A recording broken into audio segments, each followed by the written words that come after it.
Pascal, bonsoir à notre cher public. Merci du fond du cœur d'être là ce soir. Vous savez à quel point c'est important pour nous que nous soyez les premiers spectateurs de cette émission. Et donc, vous participiez à nos émotions en même temps que ceux qui nous regardent à la télé et qui sont, j'en suis sûr, confortablement installés chez eux pour suivre leur émission préférée. Merci de votre fidélité au programme de la vérité et de l'émotion. Et sans plus attendre, on va maintenant, Laurent, affronter sur ce plateau une nouvelle vérité. Et pour ce faire, Pascal, on va passer par la loge de Rebecca. Et ben voilà. Et ben voilà. Et oui. Et ben voilà. Avec la banane. Ah oui, non, parce que c'est Maëva qui est à côté de moi et qui a accepté l'invitation, qui vient de Poitiers. Bonsoir Maëva. Bonsoir. Ravi de vous recevoir. De même, merci de m'avoir invité.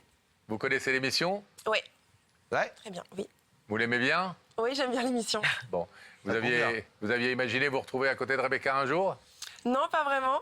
Et alors, ça fait quoi? Bah, je me sens bien. Et ben voilà. Moi, je me sens toute petite, en revanche. Pourquoi elle est grande? Elle est grande, Maëva? Eva Ben, elle est beaucoup plus grande que moi, ça c'est sûr. Ah. Vous êtes Voilà. grande pourtant. Mais Maëva est très grande. Vous mesurez combien, Rebecca? Moi, je mesure 1m73 sans talons. Bah, c'est grand pour une jeune femme de votre génération. C'est vrai. J'ai dit de votre génération, vous avez vu? Non, c'est vrai, mais cela étant dit, je trouve quand même que Maëva est sublime et très grande. Je disais, Bon, c'est la alors, première fois que je me sens toute petite. Vous avez une grande à côté de vous, Oui. moi j'ai un grand à côté de moi. Ben voilà, On va réunir les grands. comprenez. On vous retrouve dans quelques instants sur ce plateau. On vous laisse patienter un petit peu aux côtés de Rebecca. On va couper la connexion avec la loge pour pouvoir accueillir la personne qui a une vérité à dire. Il s'appelle Olivier, mesdames et messieurs, on l'accueille.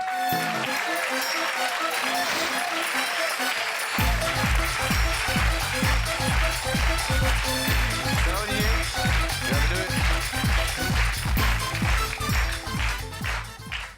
Belle bête, grand gaillard, Oui, tout à fait. une tête de rugbyman. Passionné, mais pas de rugbyman. Bon, vous allez bien? Oui, C'est un soir important pour vous? oui, oui. La personne qu'on vient de voir dans la loge, vous ne l'avez pas vue ou pas parlé depuis combien de temps? Plus de 10 ans. Plus de 10 ans. Et pourtant, c'est quelqu'un qui est proche de vous et dans votre cœur, puisque c'est votre fille. Votre fille, Ma Maëva. grande fille. Vous avez combien d'enfants? 6, 6. Et c'est l'aîné. c'est l'aîné. Et les autres, vous les voyez? Oui, Donc c'est la seule avec qui, en tout cas, les Oui. ponts sont coupés. On va découvrir pourquoi et comment. Qui manque à votre vie et à votre bonheur. c'est ma fille, ça a été mon pilier de ma vie, c'est la première de la famille. Et après mes séparations, bon, c'est pas facile, les familles recomposées. Voilà, c'est toujours des déchirements, des séparations. Et c'est vrai que ça n'a pas été facile de garder une communication entre père et fille. Vous étiez avec donc, la maman, évidemment, de Maëva. Au bout d'un certain temps, le couple se sépare. Vous refaites votre vie avec quelqu'un de la même famille que la maman de Maëva. Ça a une cousine, je crois, c'est ça? Cousine germaine. Cousine germaine. Et est-ce que c'est ça, la proximité, qui a créé des problèmes dans la famille? Bon, il y a toujours des critiques au sein des familles dès l'instant où on reste encore dans le cocon familial du même nom, malheureusement. Et c'est vrai que ça n'a pas été facile, ça a été mal perçu au départ. Mais au fil du temps, ça va faire quand même bientôt 10 ans. Plus de 10 ans que j'étais avec elle. On a eu 4 enfants.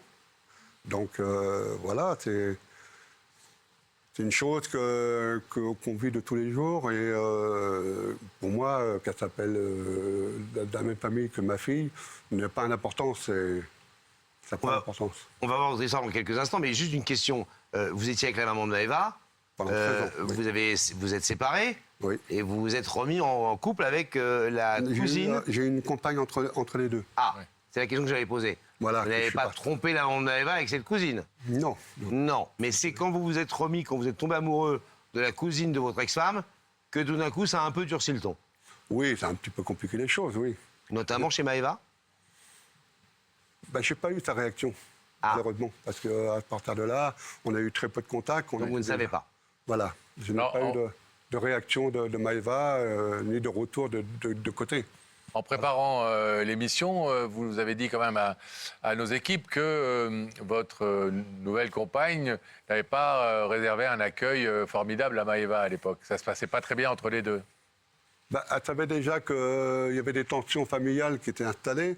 Donc, pour elle, elle me mettait un petit peu des barrières, ou elle m'empêchait un petit peu d'avancer et d'essayer de m'expliquer auprès de ma fille et tout ça. Donc, ça a été un peu compliqué. Je n'ai pas été soutenu.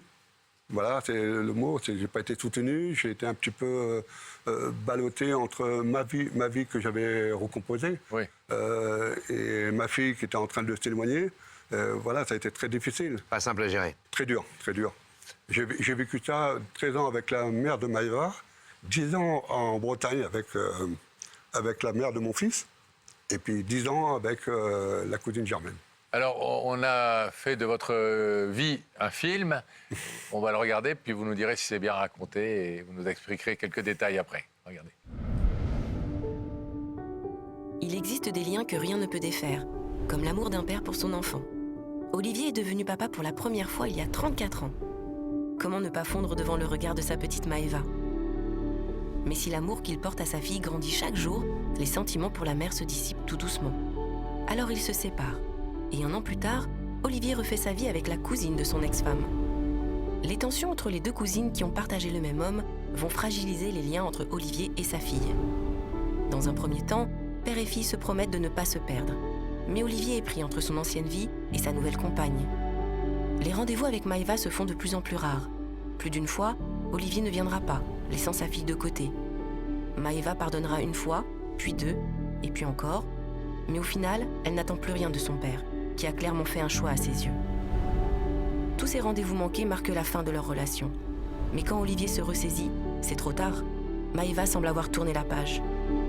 Alors chaque mois, le papa désemparé va écrire une lettre de pardon. Pendant 1 an, il n'aura jamais de réponse. Cela fait maintenant 15 ans que le silence de Maëva est devenu assourdissant pour Olivier. Pas un jour sans qu'il ne pense à elle. Mais ce papa garde l'espoir de pouvoir renouer des liens. Ce soir, Maëva pardonnera-t-elle à son père de ne pas avoir été à la hauteur? Les moments de bonheur que vous venez de revoir. C'est le dernier film de ma vie. Après, j'ai plus revu. Vous avez écrit des tonnes de lettres à votre fille, hein? Qu'est-ce qui vous motivait à écrire? Chercher le pardon, de reconnaître mes erreurs, des paroles de père, de soutien, et essayer de me battre plus que possible à travers les mots, parce que vu que la communication n'était pas installée, donc je n'avais pas à me rapprocher d'elle, et j'ai écrit une fois par mois pendant 1 an. J'ai jamais eu de réponse en fin de compte, et ça fait encore plus mal, parce que pendant 10 ans, j'ai vécu dans l'ombre de ma fille, et j'ai vu l'évolution de ma fille pendant 10 ans, à travers les réseaux sociaux, les photos, les amis. Sans la voir en vrai. Voilà, et pas de retour de l'autre côté, donc c'était très très difficile. Quel est son caractère à Maëva? Comment vous le C'est une femme battante, forte de caractère. Je sais qu'elle est comme moi. C'est une courageuse, battante, humaine. Elle a un grand cœur, elle sait donner aux autres. Et voilà, c'est une femme extraordinaire. Elle a toujours été comme ça depuis son enfance. Qu'est-ce qui vous a donné, Olivier, l'envie de faire cette démarche sur ce plateau après autant d'échecs et de tentatives infructueuses? C'est mon dernier souffle. C'est bête à dire, mais c'est mon dernier souffle. Parce que depuis 2016, j'ai accumulé de gros problèmes de santé. Je suis plus en activité depuis 2016. J'ai tellement accumulé que je suis très fatigué. Et j'ai eu la chance d'avoir mes 4 petits bébés que j'ai derrière, de 10 à 3 ans quand même. Et je me consacre tout mon temps, toute mon énergie pour eux. Et j'aurais besoin de Maëva pour que ça m'épaule là-dessus. Parce que j'ai besoin de renouer tous ces liens. Et voilà, c'est la démarche et la dernière pierre que je jette dans l'océan. Voilà. Elle est au courant de tout ça, Maëva, selon vous? Il y a des gens qui lui parlent et qui donnent de vos nouvelles parfois à votre fille? Je pense qu'elle a des échos du côté de la famille, vu que il y a des liens familiales de son côté, donc automatiquement il y a des retours. Elle doit être au courant que je sois séparé, elle est au courant que j'ai Cthulhu, elle doit être au courant de plein de choses, je pense. Votre ex-femme, la maman de Maëva, vous entendez bien avec elle aujourd'hui ou pas du tout?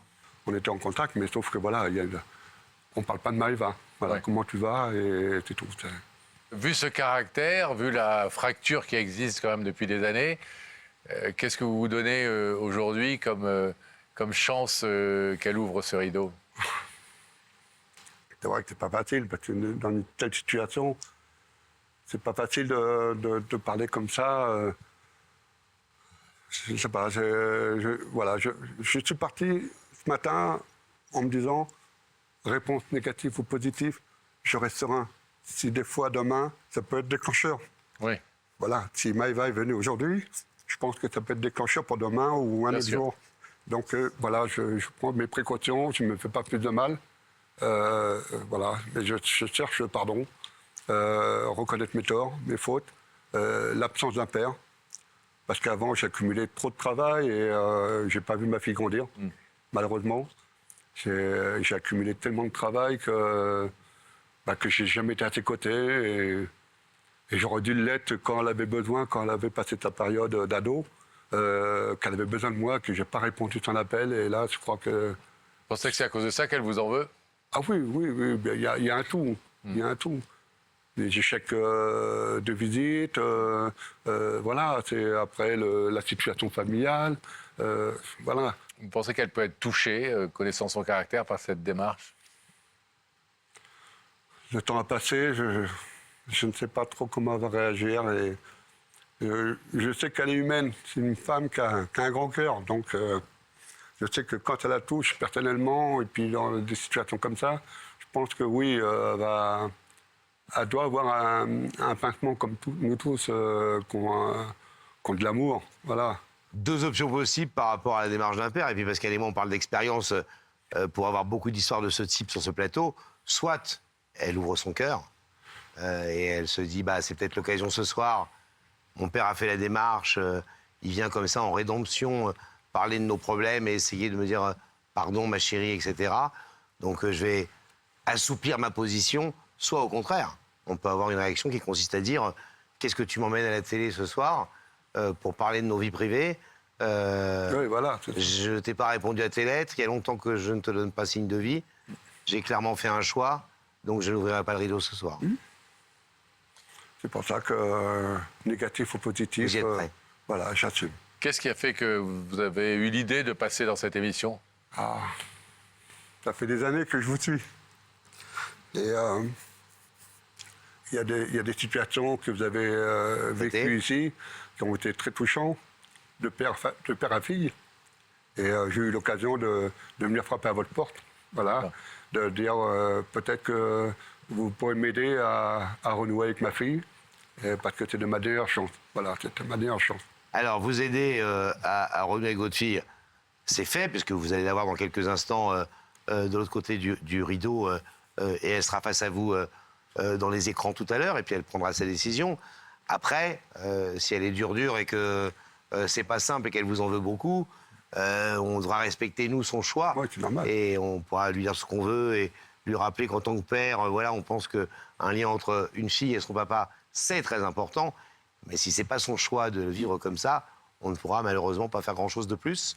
Donc on sera votre meilleur avocat. Non, moi, je respecte. Combien de temps que vous n'avez pas vu son visage?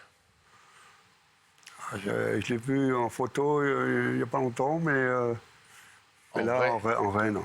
En vrai, non. Rebecca est allée lui porter votre invitation, Olivier, regardez. Aujourd'hui, je dois remettre cette invitation à Maëva, une charmante jeune femme qui travaille dans un cabinet comptable, mais qui est surtout monitrice et chorégraphe dans un club de twirling bâton, tenu par sa maman.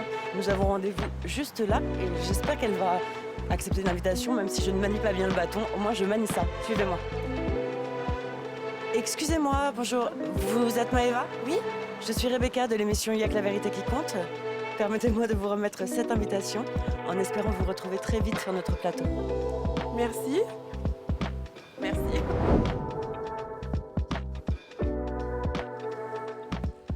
Il y a un air de ressemblance, hein.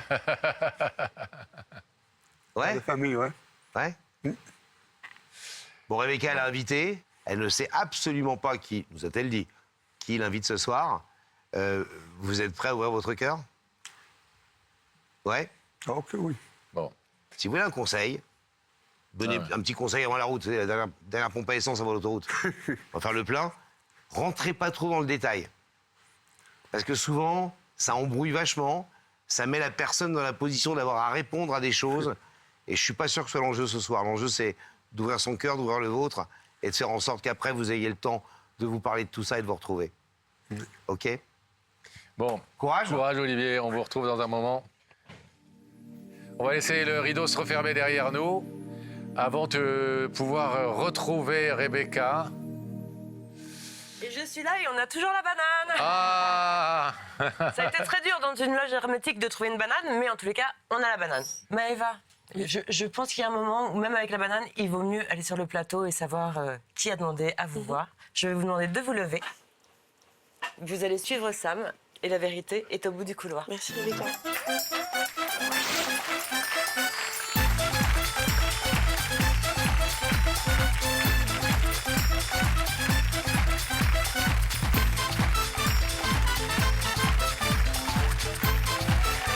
Venez me rejoindre. Ça va bien Pascal, hop là. Bonsoir Maëva. Bonsoir. Vous allez bien? Oui, et vous? Asseyez-vous, je vous en prie, très bien. Vous venez d'où? De Poitiers, dans le 80. La ville du Futuroscope. Tout à fait. Jolie ville. Vous y habitez depuis longtemps? Depuis que je suis née. Oui. Ah ouais? Oui. Vous êtes une Chauvine. enfant de la région. Exactement. Oui. Bon. Vous êtes contente d'être là, même si vous ne savez pas pour quelle raison on vous a invité? Je pourrais plus vous en dire tout à l'heure, peut-être. Vous avez une Oui. petite idée? Oui. Ouais. Une femme, un homme? Un homme. Une mauvaise ou une bonne surprise? On verra. Vous verrez. À mon sens, pas spécialement une bonne surprise. Une déclaration d'amour? Ça, je sais pas. Mais je ne pense pas. Bon, je vous propose un premier indice. Vous connaissez le principe de l'émission. Quelqu'un va vous poser une question. Ça se passe dans ces écrans. Tu préfères le passé ou l'avenir? Alors, je suis plutôt ancrée sur l'avenir. Pas très nostalgique. Si, Si? mais on n'avance pas dans le passé et dans l'avenir. Donc, c'est des bases solides, le passé, mais on va vers l'avenir tous, donc plutôt l'avenir. Ça vous aide, cet indice? Oui. Oui. Oui, assez. Un deuxième pour voir si ça confirme la Allons-y. première intuition. Regardez. C'est possible de rattraper le temps perdu? C'est souvent une question qu'on se pose sur ce plateau. Hein. Beaucoup En de effet. nos invités viennent avec cette demande, est-ce qu'on peut rattraper le temps perdu? Qu'est-ce que vous pensez? Par définition, non, puisque le temps est passé, donc on peut faire qu'une croix dessus. Bien joué. Après, ça dépend dans quel contexte. Ça dépend s'il y a du mal qui a été fait ou pas. Ça dépend vraiment du contexte, vraiment. Maëva, est-ce que je vous propose de découvrir le visage de la personne qui vous invite ce soir? Je me suis déplacée jusqu'ici, donc Bon. allons-y. Voyons Alors, voir. Franck Broca va faire apparaître cette personne qui se tient de l'autre côté du rideau.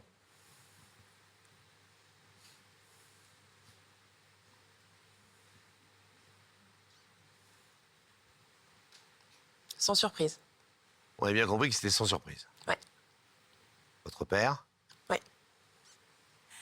Vous êtes sa première fille? Ouais. Son aînée? Sa grande? Ouais. Sans surprise, ça veut dire quoi? Ça veut dire... je sais ce qu'il vient de dire, je sais ce que je vais lui répondre. Il n'y a pas de surprise, il ne se passera rien de plus que ce qui se passe depuis longtemps? Exactement. Ou sans surprise au sens... Je pensais que c'était lui. Les deux. Est-ce que néanmoins, vous êtes d'accord pour écouter ce que Olivier veut vous dire ce soir? Pour la démarche, oui. Allons-y. On écoute? Olivier, c'est à vous. Maëva, bonjour. Je ne sais pas par quoi commencer parce que j'ai besoin de te le dire. Les 4 vérités de toutes ces années que j'ai passées sans toi, dans l'ombre de ta vie, sans être à tes côtés. Et je sais qu'au cours de ce parcours, j'ai eu beaucoup de regrets, des remords, des fautes que j'ai commises, que je n'ai même pas pu réparer auprès de toi, que j'ai essayé de me battre comme j'ai pu. Et j'ai essayé de me rapprocher maintes fois auprès de toi pour m'expliquer, me justifier. Et en vain. Et aujourd'hui, tu es mon seul oxygène, parce que tu as toujours été la première de la famille. Tu as toujours été ma grande fille. Je t'ai jamais remplacé. Je t'ai jamais abandonné. Et ça a été très dur pour un père de ne pas être à tes côtés. Je sais que je n'ai pas pu assumer à l'époque. Je travaillais trop, j'étais en décalé avec ta vie, avec celle de ta maman. Et résultat, ça n'a fait que des échecs. J'ai commis des erreurs que tu connais déjà. Et je sais que je voudrais, voilà, te demander pardon, de savoir que demain, on peut au moins garder un fil conducteur, une communication, même sans te bousculer ta vie. Je ne suis pas là pour te bousculer, de changer quoi que ce soit. Tu as été ma fierté. Je suis fier de toi, de ce que tu es devenu. J'ai suivi ton parcours, sans que tu le saches, à travers tes photos, les réseaux sociaux, ton club. J'ai vu ton évolution. Tu es devenue une femme formidable, humaine. Et c'est vrai qu'au jour d'aujourd'hui, je ne peux plus vivre sans toi. C'est quelque chose que jamais je n'arrêterai de se penser, de vouloir me battre pour essayer de te faire comprendre que j'ai jamais voulu te faire de mal. Ni toi, ni ta maman. J'ai toujours eu de l'amour propre pour vous. Et voilà, la situation était telle que je l'ai vécue et je voudrais me faire pardonner aujourd'hui. Je voudrais te demander pardon. Et voilà, d'essayer d'avancer sur un avenir serein. Et comme tu dis, on fait une croix sur le passé, on ne revient pas sur le passé. Et on essaye de trouver, de renouer des liens familiales.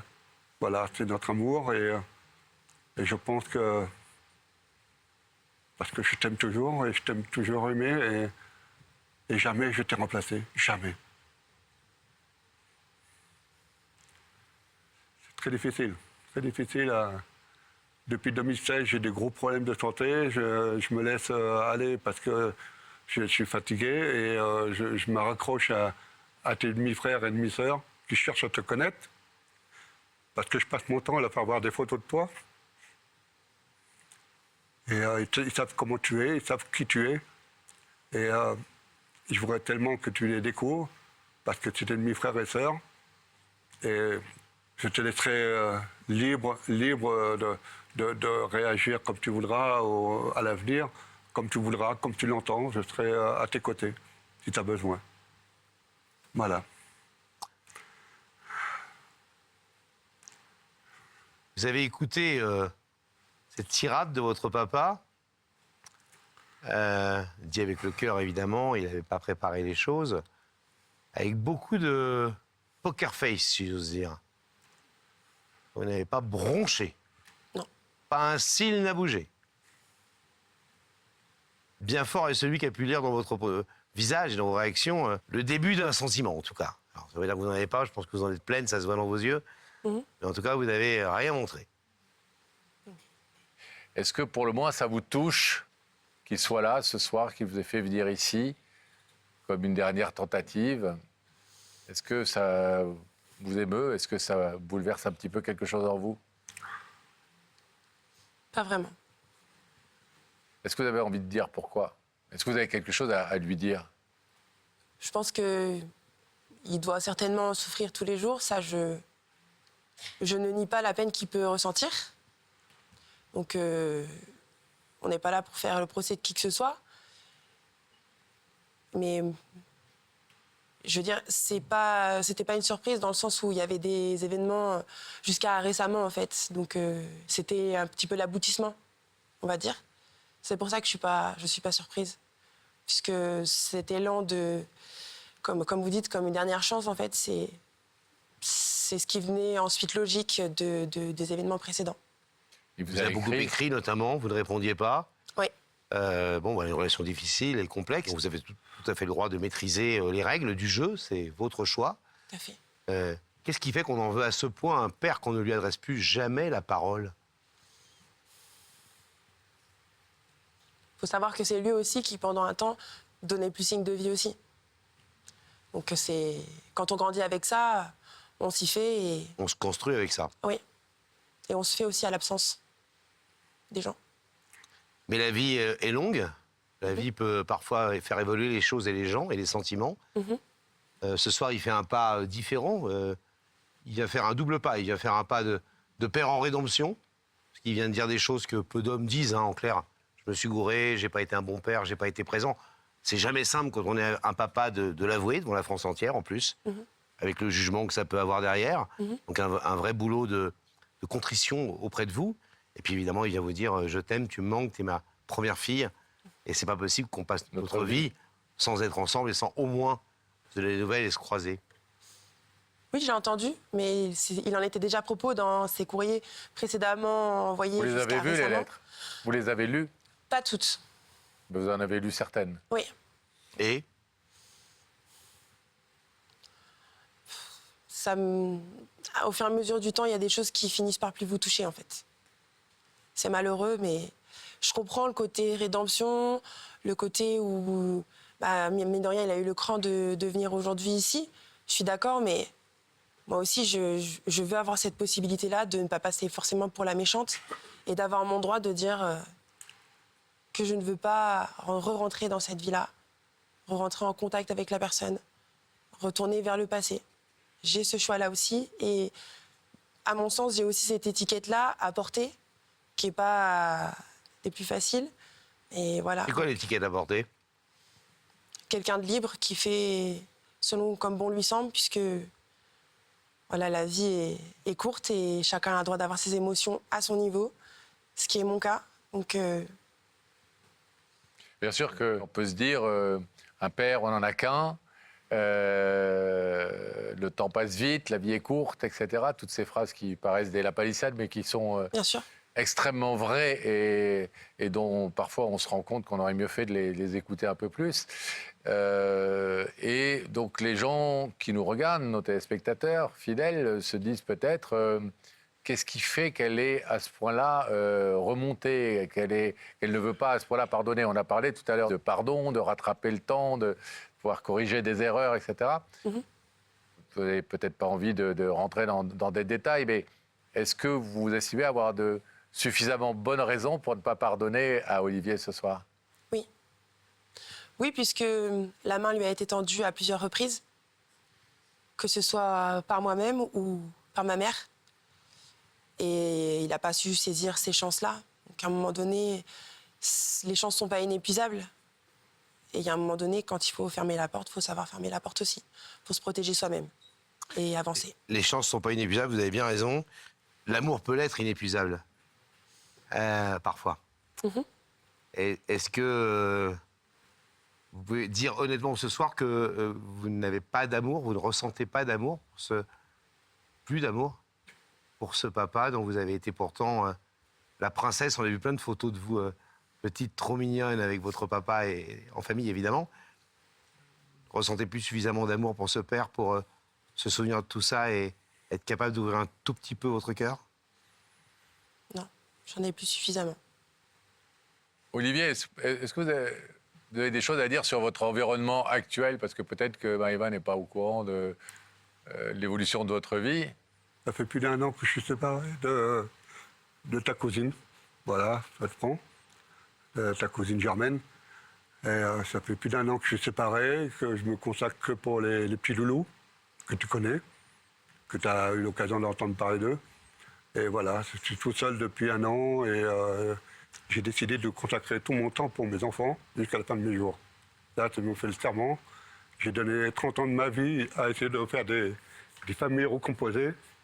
Ça a été un échec sur échec et je t'en ai perdu. Je t'ai perdu toi, j'ai perdu mon fils de Bretagne. Donc, résultat, c'était terminé. J'ai décidé, j'ai 58 ans, j'ai des gros soucis de santé. Je veux consacrer maintenant le temps qui me reste à mes enfants, à toi. Et voilà. Et le seul oxygène qui me tient debout aujourd'hui, c'est vous. Voilà. Ça peut changer quelque chose, non pas forcément à votre décision là maintenant, mais à la façon dont vous analyserez peut-être les choses à froid, ce que vous venez d'entendre, que Olivier n'est plus avec cette femme qui manifestement ne recevait pas forcément votre approbation. Alors moi, il faut savoir que je suis quelqu'un de très ouvert. Et j'avais aucun problème avec ça, même si ça peut paraître aberrant. soit quelqu'un de la famille avec qui il était en concubinage. Moi, ça m'est égal, chacun mène sa vie comme il veut. Après, c'est plus... et encore une fois, moi, j'ai quand même du respect, donc je veux pas incriminer qui que ce soit, je veux pas faire son procès non plus. Mais il y a des choses auxquelles je ne crois pas, puisque c'est pas la première fois que, a priori, ils étaient séparés, mais pour autant, des enfants sont nés entre-temps. Donc, j'en ai marre du mensonge. Le mensonge ne fait pas partie de ma vie. On va vous demander de vous lever, Maëva, s'il vous plaît, face au rideau. Olivier, votre père, est venu ce soir vous demander pardon, vous dire qu'il reconnaissait ses erreurs et qu'il les regrettait vraiment, que vous manquiez à sa vie, que vous manquiez aussi à la vie sans doute de vos frères et sœurs, de vos 4 frères et sœurs dont il s'occupe. Qu'est-ce que vous décidez? Est-ce que vous laissez ce rideau fermé comme il est depuis de nombreuses années entre vous ou est-ce que vous l'ouvrez? Je vais le laisser fermer, le rideau. C'est tout à fait votre droit, Maëva, en tout cas. Merci d'avoir accueilli notre invitation ce soir. Merci à vous de m'avoir Je vous laisse reçu. partir Merci. et plein de bonheur. Merci à vous. Au revoir. On va préparer ouvrir le rideau et retrouver Olivier.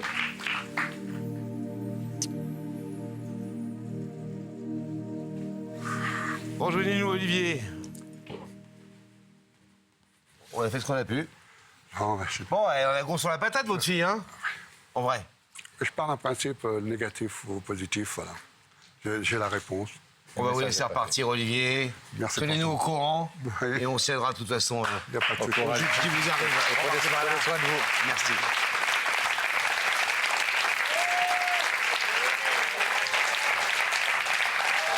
Laurent va rétablir la connexion avec la loge de Rebecca pour découvrir une nouvelle histoire. Regarde, c'est maintenant, Pascal.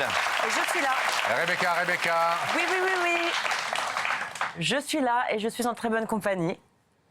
Je suis Avec qui? Avec Clémence qui a accepté notre invitation. Oh, comment ça va, Clémence? Ça va et vous? Bah, très bien. Vous savez pourquoi vous êtes là, Clémence? J'ai une idée. Ah. Une petite idée ou une grosse idée? Une grosse. Ah. Bon, alors on va vous laisser peut-être expliquer à Rebecca hors antenne l'idée que vous avez en tête, si vous le voulez. Et puis nous, on va découvrir ici, dès que la connexion sera coupée, la personne qui a une vérité ce soir importante à dire à Clémence. Bah, de l'amour, ça tombe bien, on va en avoir sur le plateau. Il s'appelle Samuel, mesdames et messieurs. Ça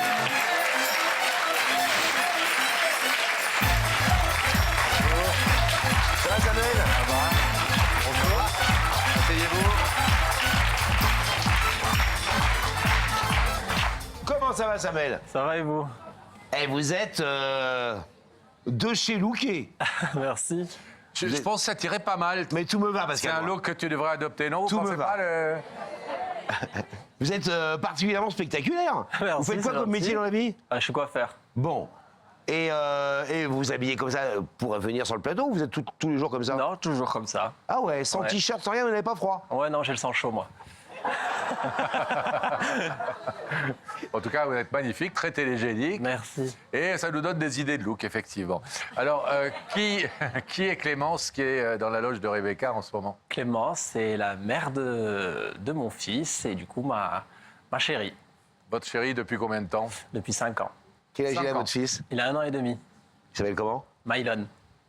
Et donc, vous êtes très amoureux, tous les deux? Ouais. Non? Qu'est-ce que vous êtes venu lui dire à Clémence? Je suis venu lui dire que faut absolument qu'on se marie, c'est hyper important pour moi qu'on porte le même nom avec mon fils. Pour moi, la signification du mariage, c'est aussi la famille. Et si elle accepte de porter mon nom, pour moi, c'est la concrétisation de notre amour et de notre famille, quoi. Pourquoi est-ce que vous ne vous êtes pas marié jusqu'à présent, si c'est si important pour vous? J'ai déjà fait une demande il y a 3 ans. Et elle vous a dit non? Non, elle a dit oui. Et puis après, un mois après, elle a dit finalement, je pense que on va attendre un peu. Puis elle est tombée enceinte pas longtemps après. Donc le projet est parti. Puis moi, j'ai pas trop insisté, on était ailleurs. Mais je sens que dès que je lui en parle, maintenant, elle fuit un peu. Je sens que c'est pas important pour elle le mariage, quoi. Alors, attendez, il y a deux choses différentes. C'est pas important pour elle le mariage ou elle fuit un peu? En fait... Ce qui voudrait dire Ouais. qu'elle veut carrément pas se marier, peut-être. Ouais, mais nous, on vient d'une famille, enfin moi surtout, où on est gitan espagnol et du coup, il y a des traditions. Donc il y a un mariage traditionnel qui n'est pas officiel et après on peut faire le mariage officiel à la mairie, etc. Expliquez-nous un peu tout ça. Vous croyez fortement en Dieu, évidemment. Exactement. Et les traditions, c'est très, très important. Et pourquoi et qu'est-ce que vous comptez faire? C'est quoi votre mariage de rêve? mon mariage de rêve, moi, c'est un mariage grandiose, sans invitation, avec vraiment le maximum de personnes, puis un gros événement à la hauteur de notre amour, vraiment un gros mariage.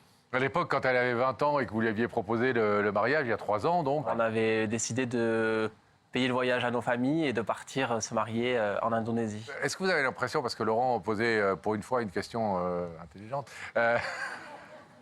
est-ce que vous avez l'impression que c'est juste parce que pour elle, ça veut pas, ou même dans sa culture, peut-être ça ne veut pas dire grand-chose le mariage, ou parce qu'elle a des doutes sur la pérennité de votre couple? Non, je pense que pour elle, vu qu'on a fait le mariage traditionnel, pour elle, c'est suffisant. Puis maintenant, on a un enfant, donc elle me dit qu'un enfant, c'est encore plus qu'un mariage, ça signifie beaucoup plus, et je suis d'accord avec elle. Mais moi, qu'elle porte mon nom, c'est trop important. Je crois que vous avez aussi un souhait de vous marier assez vite aussi, pour des raisons familiales, et notamment parce que vous pensez à quelqu'un dans votre famille qui est important pour vous. Je pense à mes parents, en fait, il y a des petits soucis. C'est hyper important pour moi que mes parents soient là à mon mariage. Et je sais que si demain il leur arrive quelque chose, je touche du bois, je me marierai jamais. Parce que si moi, mes parents ne sont pas à mon mariage, je ne pourrai jamais fêter ça sans eux. C'est eux qui m'ont transmis ma culture, c'est eux qui ont fait de moi qui je suis. Et s'ils ne sont pas à mon mariage, je ne pourrai jamais me marier. Donc je veux me marier le plus tôt possible pour pouvoir fêter ça avec eux. Il y a une sorte d'urgence liée à la santé de vos parents, etc. Comment vous êtes rencontrés avec Clémence? Elle est coiffeuse aussi, donc elle est venue dans mon salon en apprentissage. Et puis, c'était pas le grand amour au début. Puis, petit à petit, on a appris à se connaître. Et puis, ça s'est fait tout seul et très naturellement, en fait. Quand vous dites que c'était pas le grand amour au début, ça veut dire que même vous ne l'appréciez pas trop au début? Non, on s'appréciait pas du tout. On a deux forts caractères, donc je crois que c'était très volcanique au début. Puis, on a mis de l'eau dans notre vin. Et maintenant, ça va beaucoup mieux. C'est marrant comme ça, il y a des histoires qui démarrent plutôt avec des caractères très opposés, où on ne s'entend pas. Mais souvent, on dit que c'est comme ça. On dit chien et chat, ça s'attire. Donc, voilà. Et votre salon de coiffeur, j'ai vu, c'est près de chez Pascal? C'est en Gironde? Ouais. C'est en Gironde? Ouais, à Libourne. À Libourne. Ouais. À Libourne. Ouais. Je vais aller venir me faire coiffer chez vous. Avec plaisir. Avec plaisir. Bon, donc, on n'est pas sûr du tout que Clémence ouvre ce rideau. Non, je suis pas sûr, parce que je sais que vraiment le mariage pour elle maintenant c'est optionnel, quoi. Je sais que le fait qu'on ait notre enfant, son rôle de maman, il prend le dessus sur tout, et pour elle, on est en couple, on a une maison, on a un enfant, on est bien. Je sais qu'elle est bien dans son quotidien et que le mariage c'est pas quelque chose qui la fait rêver comme avant. Donc c'est pour ça que j'ai peur qu'elle dise non. Et si elle n'ouvrait pas ce rideau, évidemment, on espère et on va tout faire pour que l'inverse se produise, mais si elle dit non, vraiment. Non, je suis pas fan de l'idée. Est-ce que ça risque de casser quelque chose chez vous? Non, ça cassera rien parce que je sais que c'est la femme de ma vie. C'est pour ça que je fais cette demande. C'est parce que moi, je sais que c'est elle et personne d'autre. Clémence, c'est la femme de ma vie. Ça fait 5 ans, on a un enfant. Enfin, je me verrai pas sans elle. Et c'est la première personne que j'ai présentée à mes parents, à ma famille. Je sais que c'est la femme de ma vie. Ça change rien. Tout le monde l'adore? Comment? Tout le monde l'adore chez vous? Ouais, ça se passe super bien en plus. Donc, c'est bien adapté à ma culture, je me suis bien adapté à la sienne. Mais je serais hyper déçu si elle dit non. Quoi. Ouais. Voilà. Eh bien, écoutez... Vous avez prévu une petite bague, un petit quelque chose? La bague, elle l'a déjà, parce qu'elle a accepté la bague, mais on n'est pas mariés, donc... Voilà. Ah, elle est maligne, Clémence.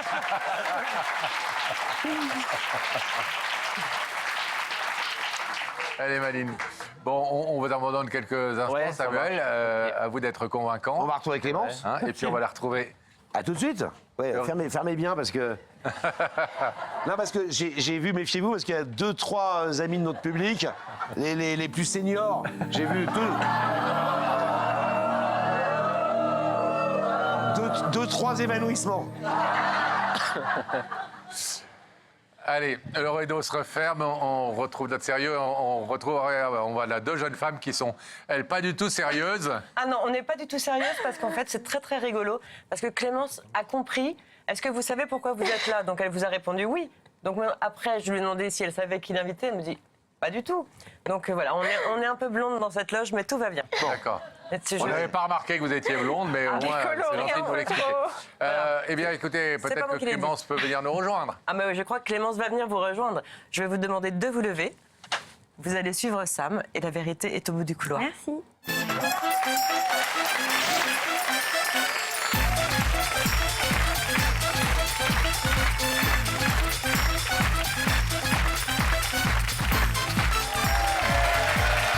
Bonjour Clémence. Bienvenue. Attention à vous.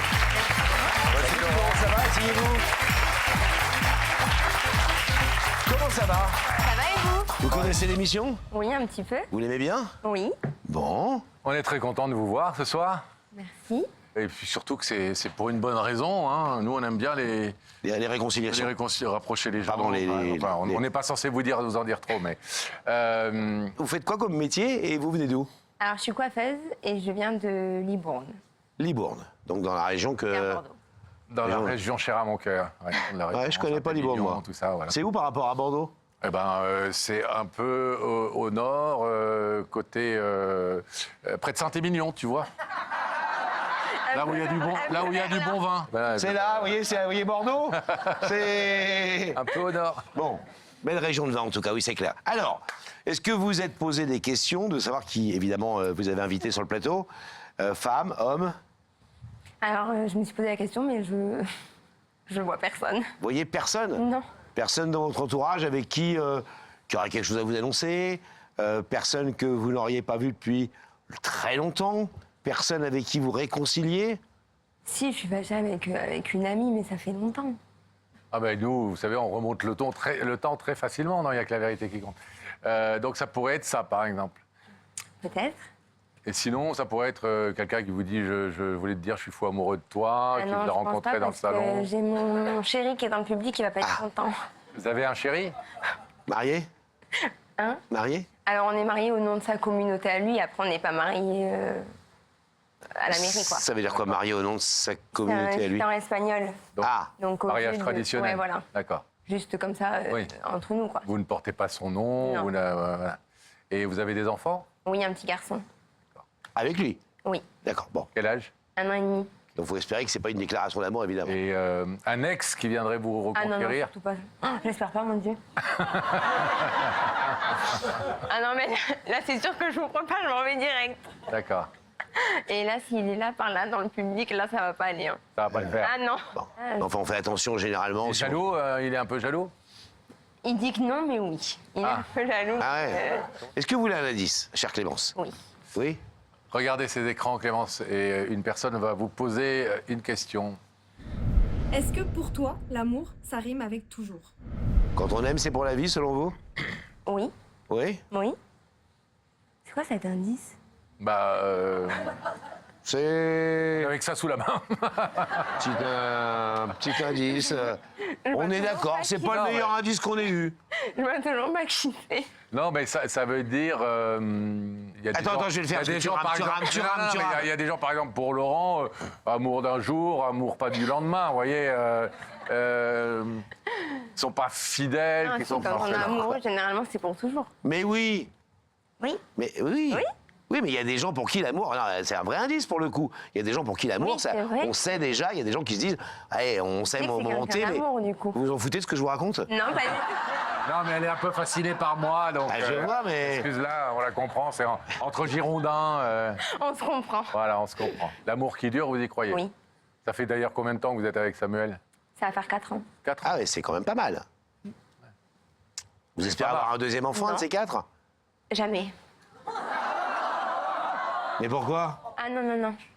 Jamais de la vie. Plus d'enfants? Ah non. Parce que j'en ai un qui dort déjà pas, qui me prend toute mon énergie et qui m'a déformée. Alors c'est terminé. Déformé, vous n'avez pas l'air... Et vous êtes déformé d'où? Non, non, non. Je rentre de Turquie il y a 1 mois et demi. Pourquoi vous avez fait quoi? J'ai dû me faire opérer, alors c'est bon. J'arrête. Vous avez fait quoi? Chirurgie esthétique? Oui. Genre quoi? Ah, vous en parlez librement, vous, hein? Ah oui, oui. C'est cool. Vous avez fait quoi? Genre liposuction, genre abdominoplastie, des choses comme ça. Donc c'est pas pour. C'est quoi le truc monoplastie? Abdominoplastie. Abdominaux. Ah, c'est parce que abdominaux, c'est Ouais. un truc que tu connais Oui, pas. oui, trop. oui, bah oui. Ouais, ce qu'on appelle les plaquettes de chocolat. C'est un truc qui se situe en général au niveau du ventre. Ouais, et vous nous donnerez l'adresse pour la Turquie. Très bien. À ce point, vous ne vous aimiez plus que vous avez été jusqu'à faire de la chirurgie esthétique. Ouais. Ah ouais. Donc après, c'est pas de sa faute, le pauvre, il est pour rien. Mais, Non, mais...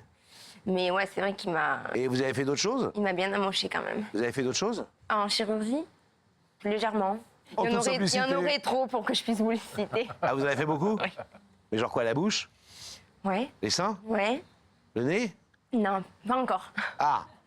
Vous avez tort, vous avez un très joli nez. Merci. Donc la bouche, les seins? Et après, le corps. Les tablettes de chocolat. Voilà, enfin chez moi c'est plutôt de la mousse. Et la liposuction. C'est ça. Voilà. Et c'est tout. Bah, c'est déjà pas mal. C'est déjà bien. Non, je suis sûr qu'il y a encore un autre truc, vous avez l'air de... Non. Quand je vous ai dit c'est tout, vous m'avez fait me regarder, vous avez fait... Sois pas indiscret. Ouais, parce que vous en parlez librement. Ah oui, alors moi sur ça, j'ai Bah, pas ça de se voit problème. tout de suite. C'est peut-être. Après, Oh, toi, par exemple, il y a des opérations de chirurgie esthétique que tu as subies dont tu veux pas parler. Oui, mais tout ce qui est en dessous... Oui, mais tout ce qui est en dessous de la ceinture, c'est normal, c'est un truc de pudeur. Je peux pas raconter pourquoi je l'ai fait. Je veux dire, quand tu t'es fait raboter le pied. Bien sûr, Comment c'est, bien sûr. Anus valgus. Non, mais c'est intéressant d'avoir quelqu'un qui assume. Vous avez quel âge déjà? 22. 22. Ah oui, c'est quand même tôt Je vais pour pas en tarder faire. de me faire juger là. Chacun son truc. Chacun ses envies. Bien sûr. Mais Et le papa de votre fils, il vous aime faisant de la chirurgie esthétique Il et est pareil que moi. ah, lui aussi il en a fait. Ah oui. Pareil, tout la totale. Pas les mêmes choses, mais il en fait aussi, ouais. il est beau gosse alors. Il est très beau. Ah ouais. Faut pas trop lui dire, mais il est très beau. Et il a fait quoi, lui? Il a fait les joues, il a fait liposuction, il a fait les dents. Et vous êtes une sorte de couple Ken et Barbie, quoi. Les gens nous appellent comme ça après. Ah oui. Ah oui, mais c'est quoi votre modèle? À quoi vous voudriez... vous avez une baguette magique, vous voudriez ressembler à qui? Je sais pas, à moi. Bon, voilà, ça c'est la bonne réponse. Ça c'est la bonne réponse. Est-ce qu'il y a un deuxième indice, Pascal? Oui, On les a oubliés, les Non, indices. non, hein. bien sûr, il y a un deuxième indice. Regardez à nouveau, s'il vous plaît, là-haut, Clémence. Est-ce que tu crois aux symboles? Au symbole. Est-ce que c'est important pour vous, Oui. les symboles, le fait de mettre un peu des Ouais. formes, Oui, Oui, un petit peu quand même. ça vous aide? Pas du tout. Voilà. Bon, alors, est-ce que vous voulez découvrir Oui. la personne qui vous a invité ce soir? Oui.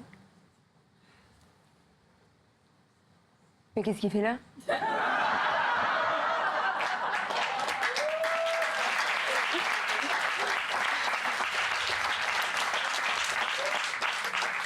Il était censé être dans le public, normalement. Ouais. Vous connaissez ce jeune homme? Oui. C'est un ex? Non, c'est mon chéri. Le beau gosse? Très beau gosse. Surprise? Ben oui. Je sais pas du tout qu'est-ce qu'il a à me dire. Vous n'avez pas une petite idée? J'espère que c'est pas notre enfant.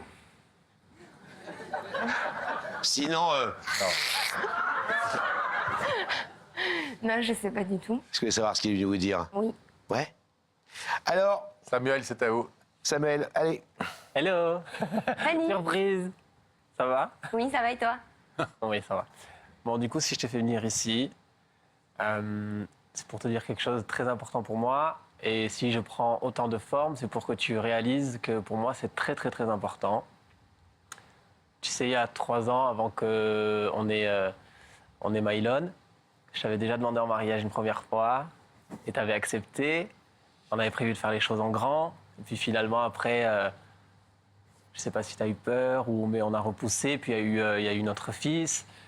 Et puis on est très très bien ensemble tous les 3. Mais j'aimerais vraiment que tu portes mon nom, que tu portes le nom de notre fils, qu'on soit une vraie famille, parce que pour moi c'est comme ça que je vois les choses. Selon moi, une vraie famille, on doit porter tous les 3 le même nom. Et je serais très très fier que tu portes le mien. Et je sais que tout le monde en plus t'adore et tout le monde serait honoré que tu portes le nom de ma famille, de mon père. Je serais très très très fier. Donc voilà, si je t'ai fait venir, c'est pour que tu repenses à ce projet qu'on avait. Voilà. C'est un peu plus que d'y penser. Ouais. Vous voudriez qu'elle accepte votre demande en mariage. Exactement. Je veux vraiment qu'on se marie. Mais c'est pas un caprice, c'est vraiment que tu comprennes que moi en plus, voilà, on sait jamais si demain il arrive quelque chose à mes parents, je pourrais jamais me marier sans eux. Toi c'est pareil, avec tout ce qui se passe, la vie ça va très très vite. Et je me dis que tant qu'on est bien, qu'on a notre fils, on a une maison, on a les moyens, on peut se faire kiffer, on peut se faire vraiment ce mariage de folie, je pense qu'on le mérite. Donc on pourra pas le refaire une deuxième fois si malheureusement il arrive quelque chose à quelqu'un de nos familles respectives. Alors voilà, j'aimerais qu'on organise ça. Voilà. Surprise. Oui. Pourquoi? Parce que je pensais pas qu'il allait... que ça lui tenait vraiment à cœur. Pourquoi vous avez refusé de vous marier il y a quelque temps? C'est pas si important que ça pour vous? Plus maintenant. C'était important, mais là, maintenant qu'on a notre fils, et comme on est mariés sous ses coutumes à lui, je pensais que ça suffisait, quoi. Je pensais pas que ça lui tenait vraiment, vraiment à cœur.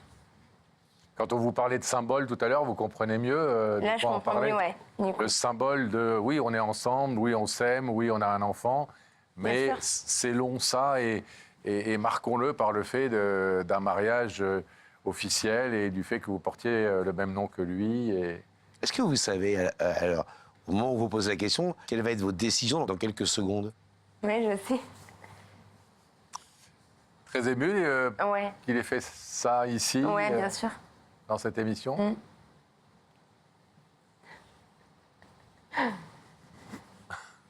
Encore quelque chose à dire, Samuel, avant qu'on demande à Clémence de prendre sa décision? Ou de nous la donner, en tout cas? Bah, je pense que tu le sais déjà, mais t'es la femme de ma vie. Je t'aime comme c'est pas Moi aussi, permis. je t'aime. Et enfin, c'est rare de rencontrer son âme sœur aussitôt, et moi je suis hyper content voilà, qu'on s'aime, on a une famille, on a les plus belles choses dans la vie, des choses qui s'achètent pas. Et je pense que ça, personne ne peut nous l'enlever. Et moi, je sais que je veux finir ma vie avec toi, et je sais que t'es la bonne. Ça, c'est des choses qu'on ressent. Donc voilà. Je le dis devant tout le monde. Jolie déclaration. Oui. Samuel nous a dit qu'au début, entre vous, c'était faisait vraiment pas. chien et chat quand vous avez fait Ah oui. connaissance, vous vous engueuliez, vous vous supportiez pas. Ça allait pas du tout. Au début, c'était très compliqué. Qu'est-ce que vous n'aimiez pas chez lui? Je sais Attention, pas. hein, je t'entends, hein, je suis de l'autre côté. Non, mais j'aimais tout, en fait. Non, mais c'est que, ouais, on s'entendait pas trop. Je pense qu'on... De fort Mais caractère. Comme on travaillait ensemble aussi, je pense que... Et vous bossez dans le même salon? On bossait avant, ouais, dans le même salon. Et c'était qui le chef? Ou la chef? Ah, c'est lui. Ah, c'est lui? Et il est sympa comme patron? Mais pas trop, justement. Ah! Maintenant, il est un peu plus. Mais je pense que c'était son côté trop chef, en fait. Ouais. Bon, finalement, maintenant, j'aime bien son côté chef. Bien, et ben, je vais vous demander de vous lever, s'il vous plaît, Clémence. Faites gaffe, hein. Tombez pas. Face au rideau, de l'autre côté de ce plateau, il y a Samuel, votre chéri depuis plus de 4 ans, qui est venu vous demander en mariage officiellement ce soir. Est-ce que vous acceptez cette demande en mariage? Alors, on ouvre le rideau. Faites gaffe, faites gaffe.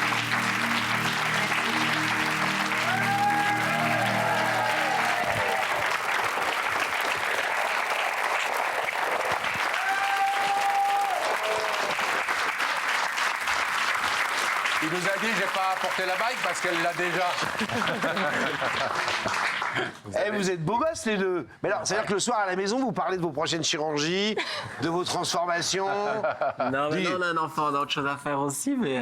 Qu'est-ce que... Et rapidement, sans qu'on reste dessus 2 heures, mais comme on en a parlé avec votre future femme, c'est quoi votre prochaine opération? Il y a quelque chose qui est programmé? Non, moi, c'est fini. Non, pour l'instant, non. Clémence. Rien. Moi, je réfléchis, mais À quoi vous réfléchissez? pour l'instant, j'ai pas de... Mais vous êtes très bien tous les deux comme ça, changez rien. De toute façon, on n'arriverait jamais à être aussi beau que Laurent et moi. Donc, il y a un moment... Bon, on vous souhaite beaucoup, beaucoup, beaucoup de bonheur. Mademoiselle qui va devenir madame, plein de bonnes choses. Moi, je suis pas loin. Si vous voulez m'inviter pour le mariage, je viens. Les bombes, c'est pas trop long. Allez, bras dessus, vous partez pas là. Soyez heureux.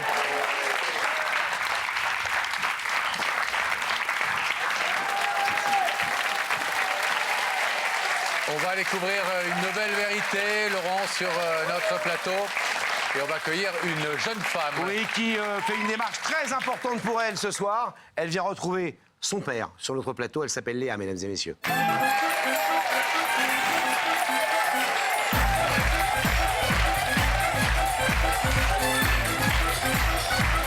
va, Léa? Ça va. Viens, sinon on va parler. Bienvenue, asseyez-vous. Bonjour. Alors Léa, on doit à la vérité de dire qu'on se connaît. Enfin, nous deux, on se connaît peu, mais je sais pas si tu connais Pascal en vrai. Non. Non, on s'est croisés il y a 10 ans. Mais nous, on s'est croisés il y a même plus de 10 ans. À l'époque, tu avais envie de faire de la télé. Et à l'époque, on était producteurs, évidemment. Tu avais fait un peu le tour de Paris avec un programme. Et je me souviens très bien de toi parce qu'effectivement, tu étais pleine de détermination, pleine d'envie de faire ce boulot. Tu nous diras après si ça continue, mais c'est pas du tout pour ça que tu es là ce soir, évidemment. C'est pour une démarche très personnelle. Absolument. Je te remercie de le souligner, mais c'est vraiment qu'un morceau de poussière par rapport à la démarche que je suis aujourd'hui. Tu avais été une belle âme et un bon conseil. C'est aussi important pour de une rappeler... fois.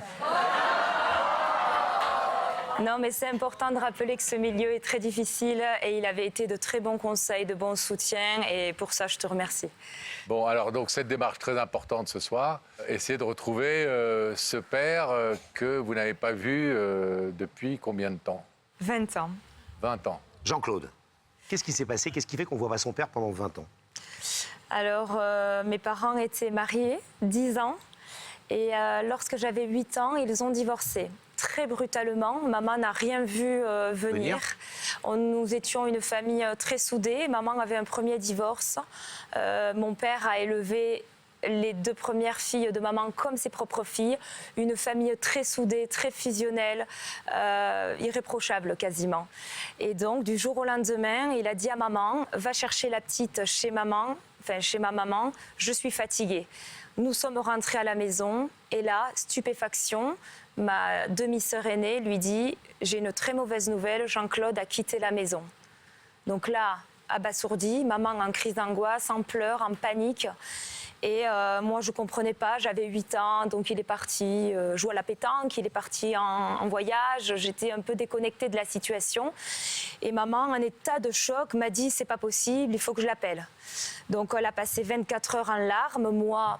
Aucune nouvelle de lui? Non, sans nouvelle de lui.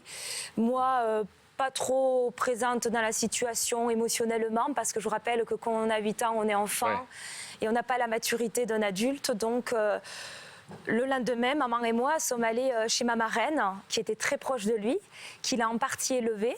Et donc, ma marraine décide de l'appeler. Jean-Claude, qu'est-ce qui se passe? Vous étiez fusionnel avec Martine, fusionnel dans cette famille. Quelle est cette disparition brutale? Eh bien, j'ai rencontré une femme, je ne peux pas faire machine arrière. Je ne comprends pas trop ce que je fais moi-même, mais j'ai pas le choix. Il faut que j'y aille. Je ne peux pas faire demi-tour et c'est comme ça, il n'y aura pas de retour possible. Donc, ma marraine a essayé de le raisonner. Ma mère effondrée. Et moi, là, je me dis... Il y a quand même une histoire bizarre. Et donc, les jours ont passé.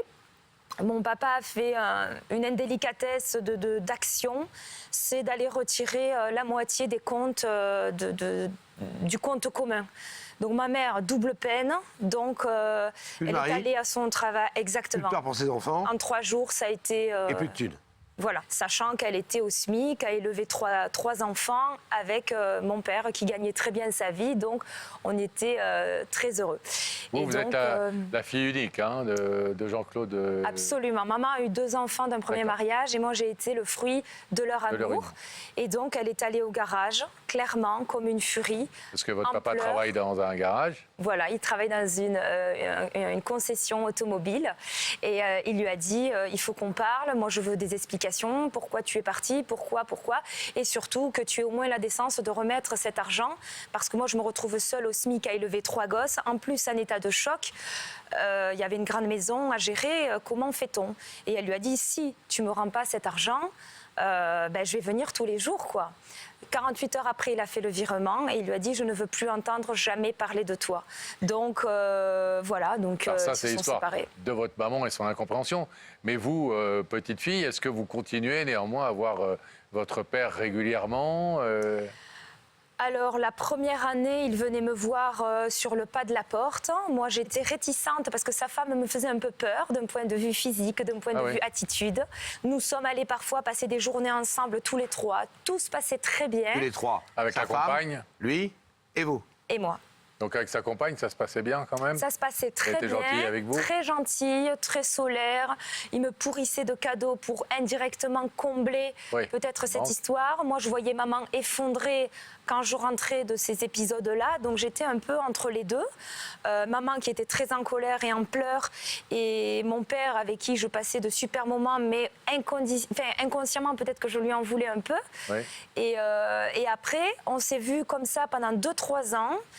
Et de là, on a décidé il a décidé, je me reprends, excusez-moi, de se voir en cachette. Et là, je lui ai demandé, mais pourquoi? C'est horrible. Pourquoi j'existe? Je ne suis pas un intrus, je ne suis pas une poussière. Et donc, il m'a dit, c'est très compliqué, je pense que ma femme n'acceptera jamais qu'on se voie. Et donc, on s'est vu en cachette de 15 ans à 20 ans, ce qui était excessivement douloureux pour moi. Parce que je le voyais comme un intrus. On se voyait au péage en cachette, on se voyait par téléphone. Ah oui. Au péage parce que je suis de Carcassonne, il habite Narbonne. Et donc, quand il venait faire des courses à Carcassonne, où c'est un grand champion de l'Aude de pétanque, il faisait des concours. Donc, c'était toujours, quand je l'appelais, qu'elle était là, il me raccrochait au nez, vous avez fait un faux numéro. Quand je l'appelais au travail, il m'envoyait paître, il raccrochait. Donc, pendant des années, j'ai subi un rejet, où moi, j'y étais pour rien. Mais j'essayais de comprendre aussi les problèmes d'adultes, les conséquences qu'ont les enfants. Et je me dis, je préfère l'appeler, le voir en cachette ou me faire envoyer paître que de plus le voir du tout. De 15 à 20 ans, vous voyez votre père en cachette.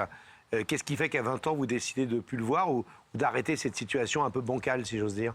Alors, c'est absolument pas moi qui ai décidé de l'arrêter. Là encore. C'est lui qui commençait à prendre ses distances. Et je lui ai dit, pourquoi on ne peut plus s'appeler? Pourquoi on ne peut plus même se voir en cachette? Alors, primo, parce que je voulais réaliser mon rêve de petite fille d'habiter Paris, donc de travailler en télé, de faire mes spectacles, enfin bref, de réaliser mon rêve d'habiter la capitale pour tout ce qu'elle offre. Et il n'a pas apprécié. Il m'a dit, il est hors de question que tu partes à Paris. Je lui ai dit, je vois pas ce que ça peut te faire, puisque tu ne veux pas de relation dite normale. Donc, peu importe, on s'appellera Paris-Narbonne. Donc, il n'a pas apprécié. Et après... du jour au lendemain, il laisse passer les appels, il ne m'appelait plus. Et c'est là que je suis rentrée pendant 2 ans dans un cauchemar où il ne me répondait plus au téléphone. J'allais à son travail en pleurs. Il me disait que c'était plus possible, mais je demandais pourquoi. Je n'ai jamais eu de réponse, excepté me dire ma femme n'accepterait pas forcément. Ouais, Voilà, elle était quand même le dénominateur commun. C'était toujours la même compagne qu'à l'époque sûr. vous aviez trouvé Ils le sont toujours. plutôt gentille avec vous. Et puis ils sont encore ensemble aujourd'hui? Absolument. Vous le savez, ça?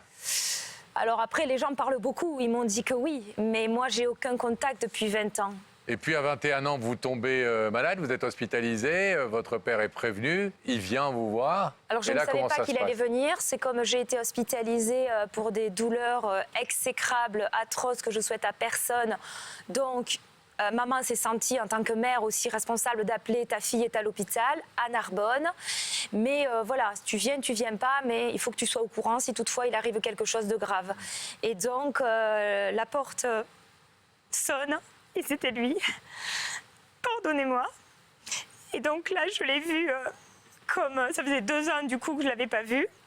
Je suis tombée malade à 22 ans. Et là, je l'ai vu comme...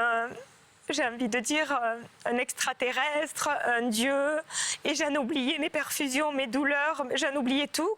Tout avait disparu, le temps d'un choc, le temps d'une adrénaline. Et en fait, lui, il venait pour voir comment j'allais, ce que j'avais. J'ai dit, on s'en fout de ce que j'ai, on s'en fout si je meurs, on s'en fout si on ne trouve pas les problèmes. Mon moment à moi, il est là. Donc il est resté 1 heure avec moi, ça a été l'heure la plus merveilleuse de ma vie puisque je n'avais jamais vu, je n'avais jamais pu avoir 1 heure de plus, à part entre 2 péages ou dans un café caché pendant quelques années. Donc c'était toujours des moments freestyle quoi. Et malgré tout, et après pourtant, disparition. Il disparaît à nouveau. Il disparaît à nouveau, donc moi j'allais à son garage, il m'envoyait paître, il voulait plus du tout de contact. Est-ce qu'il a fait un déni? Est-ce qu'il a reçu des coups de pression? Est-ce qu'il s'est lui-même, dans une grande souffrance, a décidé de bloquer? Et donc effectivement, 10 ans après, ma marraine est décédée et je l'ai vue à cette occasion. Donc là, 2e effet de choc, et j'étais tétanisée, en crise d'angoisse, sidérée. À l'église, c'est horrible à dire, je pleurais ma marraine, mais j'ai passé mon temps, la tête tournée, à le regarder. À le regarder et à voir tout ce que je pouvais me nourrir de lui, comment il était habillé, Est-ce qu'il était ridé? Est-ce qu'il était toujours aussi beau? Comment il se comporte avec sa femme? Tous les moments pour moi, c'était des stimuli de me nourrir parce que c'était une occasion. On dit toujours qu'il y a la mort et les naissances qui rassemblent les gens et c'est bien vrai, puisque cette mort-là m'a donné une deuxième occasion, 10 ans après, de revoir mon père, mais un quart d'heure, hein, le temps de l'église.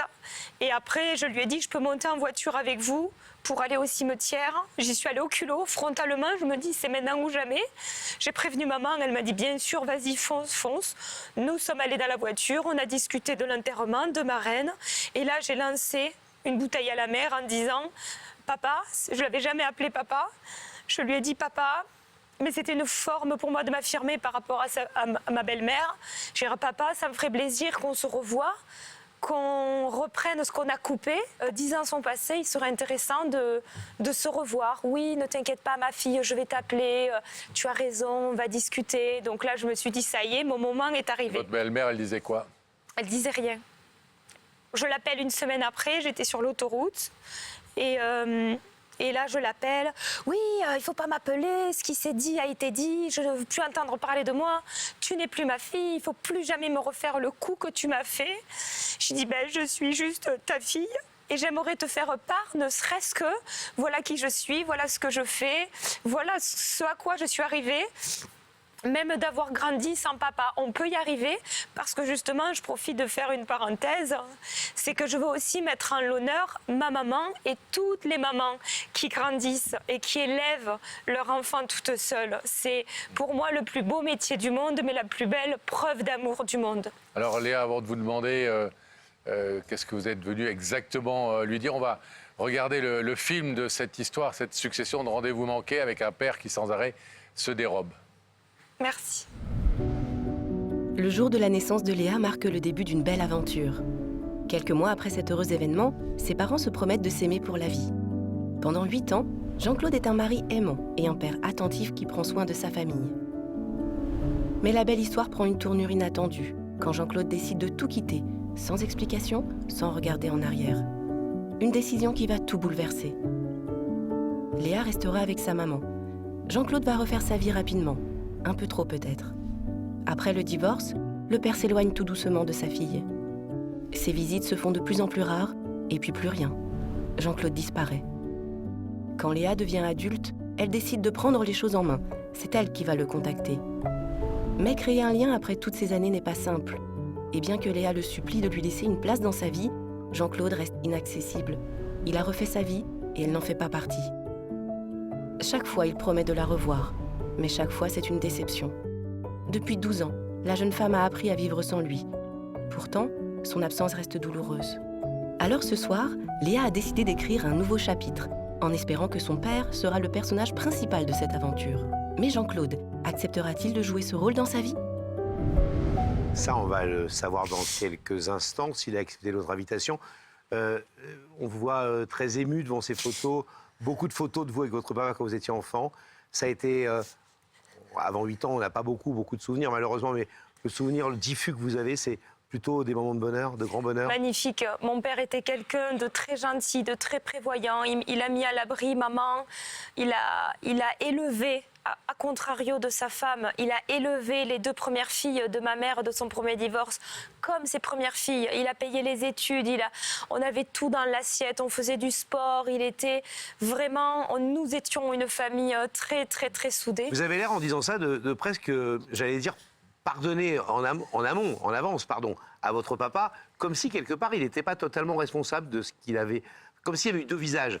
Un premier visage avec votre mère et vous et la famille, avec un visage formidable que vous venez de nous raconter, oui. Et puis un deuxième visage quand il rencontre un nouvel amour, et qu'il aurait tout d'un coup changé ou qu'il lui aurait retourné la tête. Il y a eu beaucoup de chaud et de froid, il y a eu beaucoup d'attentes. J'appellerais pas ça de la manipulation. Je pense qu'il avait des coups de pression de X personnes que je ne citerai pas. Et qu'il n'assumait pas. La famille, la femme, le travail, je n'en sais rien, et qui peut-être n'avait pas les épaules d'assumer. Vous pensez qu'il est un peu manipulé, qu'il est un peu sous influence? Fort possible. S'il a accepté l'invitation, comment vous voulez changer les choses? Est-ce que vous pensez que cette démarche ici sur le plateau peut changer les choses par rapport à tout ce que vous avez déjà fait? On a l'impression qu'il il est inflexible, quoi. Enfin, même s'il il est manipulé, mais en tout cas que vous avez déjà fait tout ce qui était possible. Alors effectivement, tout ce que j'ai raconté ce soir, ce sont des choses qu'il sait déjà, puisque je l'ai mis au fil des années. Mais 20 ans se sont écoulés. Donc j'espère que dans sa vie, dans sa tête et dans ses souffrances, qui le ramènent aussi à des souffrances médicales, peuvent le ramener à la vie et que la vie est courte. Donc moi, je veux lui dire aujourd'hui que je ne lui en veux pas du tout, ni à elle, ni à lui. Parce que la vie est courte, je veux profiter, j'ai la capacité du pardon et que malgré mes 20 ou 25 ans de souffrance, je veux lui dire, c'est la première fois que je vais t'appeler papa. Et même si ce n'est pas une relation fusionnelle comme j'en rêve, je veux ne serait-ce que prendre contact occasionnellement et lui dire aussi que je n'en veux pas à sa femme. Parce que je pense qu'avec le pardon, on dégage des énergies pour faire de la place à de nouvelles plus positives. Eh bien, on va vous abandonner quelques instants, le temps de retrouver Rebecca et de voir si Jean-Claude se trouve à ses côtés, s'il a accepté votre invitation. À tout de suite. Bon courage. On referme le rideau. On va refermer le rideau. Derrière nous, laissez Léa seule de l'autre côté du plateau. Et nous, on va découvrir dans la loge de Rebecca si le papa de Léa est là avec nous ce soir. Rebecca, vous nous entendez? Oui, pardon, je vous entends évidemment très bien, mais je suis vraiment désolée de vous apprendre que Jean-Claude ne nous a pas honoré de sa présence. Donc je voulais vraiment passer un petit message à Léa pour lui dire que, évidemment, on a été en contact avec lui. Évidemment, il se doute de la personne qu'il invite aujourd'hui sur le plateau, mais qu'il n'est pas en mesure, il n'est pas en capacité physique de venir sur le plateau, mais qu'en revanche, il écoutera le message avec grand plaisir. Donc s'il n'est pas là à vos côtés, c'est pas parce qu'il n'a pas voulu, mais plutôt parce qu'il n'a pas pu. Exactement. Se rendre dans votre loge. Exactement, et c'était très important il y a quelques de le instants. préciser. Si c'est la vérité, évidemment, puisque c'est ce qu'il a dit à nos équipes, ça. Exactement. Bien sûr. Bon, on vous remercie, Merci, Rebecca. Rebecca, on sait que vous n'aimez pas du tout ce moment-là dans l'émission. Non. On va rouvrir le rideau. On va rouvrir le rideau. Et retrouver Léa de l'autre côté. J'espérais tellement qu'il soit là. Je suis arrivée comme une petite fille en me disant je crois au miracle. Et je me disais que vos équipes, qui sont très fortes au demeurant, et je tiens à le saluer, elles sont d'un professionnalisme incroyable. Et preuve que malgré leur professionnalisme, elles n'ont pas réussi et je leur en veux pas parce que j'ai beaucoup avancé aussi dans cette démarche. Encore une fois, il y a eu un dernier échange il y a quelques instants, un peu avant que cette émission ne commence.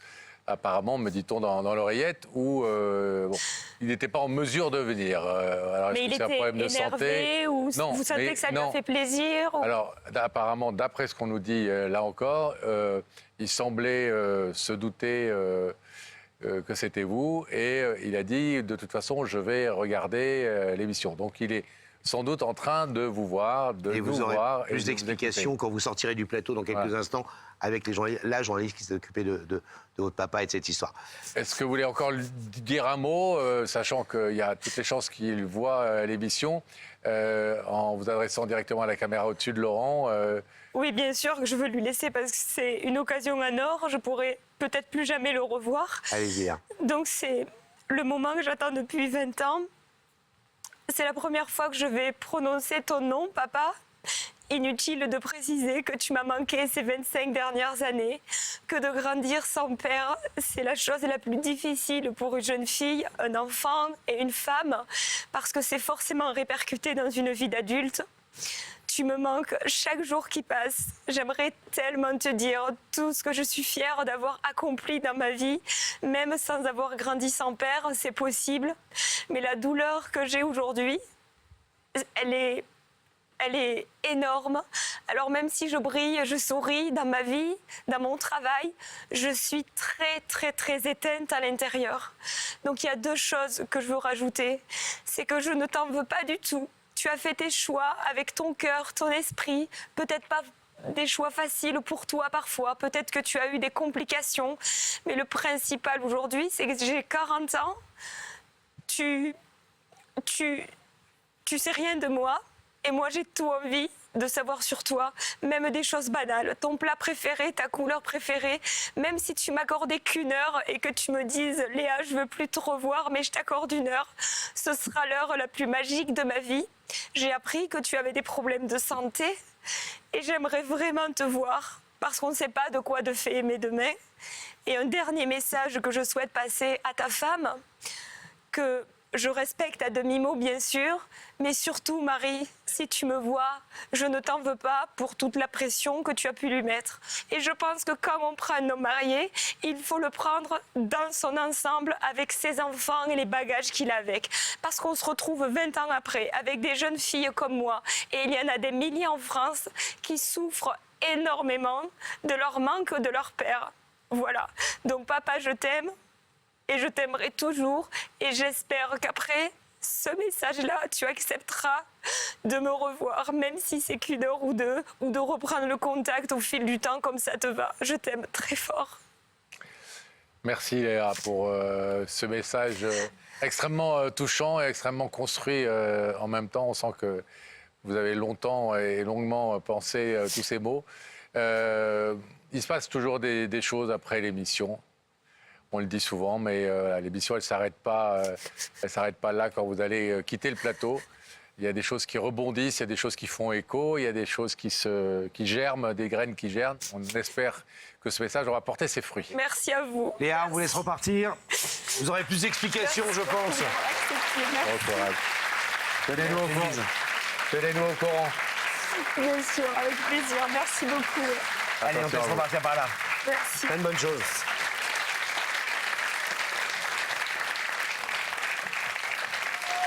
On va revenir maintenant sur une des plus belles histoires de Y'a que la vérité qui compte. Ouais, l'histoire d'Annick, cette maman qui était venue toquer à la porte de Y'a que la vérité qui compte à l'époque pour nous dire voilà, ça fait des années et des années que j'ai pas vu ma fille. Je me suis pas comporté comme la meilleure des mères. J'ai un peu abandonné mes enfants, puis voilà. Je voulais les retrouver. On avait retrouvé à l'époque une jeune femme qui s'appelait Hélène et qui était la fille d'Annick. Certainement l'une de nos plus belles séquences. Regardez. Ça va? Allez, vous allez voir. Bonjour Annick. Prenez place s'il vous plaît. Annick, avec Pascal, je voudrais d'abord commencer en vous disant bravo. Parce que je sais que c'est un moment très fort pour vous ce soir, très important. On suit votre histoire évidemment depuis des semaines avec toute notre équipe et vous le savez puisqu'on a beaucoup de contacts avec vous. Et c'est vrai que votre histoire nous a touchés. On a trouvé très courageux votre démarche. Vous êtes là pourquoi ce soir? Pour dire à ma fille Hélène que je l'aime profondément et à sa sœur aussi qui n'a pas pu être présente ce soir. Hélène, qui est votre fille? Qui est ma fille et qu'on a énormément de conflits ensemble. Avec vos deux filles, effectivement, depuis des années, en fait, règnent les non-dits et les malentendus, notamment avec l'aînée Hélène. On va essayer, si vous le voulez bien, tout de suite, de mieux comprendre pourquoi en images. On croit avoir trouvé le prince charmant, mais rien ne devient charmant dans cette histoire-là. Vous avez des enfants et soudain, l'homme qui regardait ne voit plus en vous que la mère de ses enfants. Il ne voit plus que ses enfants, il n'aime plus qu'eux. Il décide de vous quitter. Et comme il est le seul à pouvoir subvenir à leurs besoins, on lui en confie la garde. La petite Hélène a 8 ans.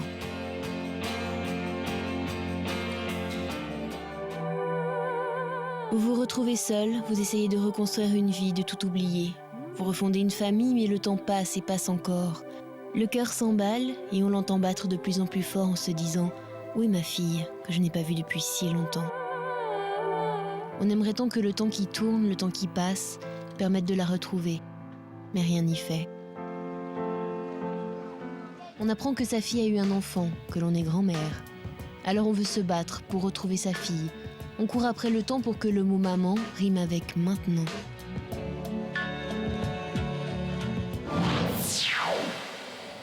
Depuis quand est-ce que vous ne l'avez pas vue? Là, ce soir, 2 ans. Et avant, vous la voyiez très épisodiquement. Oui, on va dire un peu plus, oui. Quels sont vos rapports en ce moment? Depuis ces 2 ans où vous ne vous êtes pas vus, vous avez quand même des contacts? Non, je l'ai appelé pour son anniversaire au mois de décembre.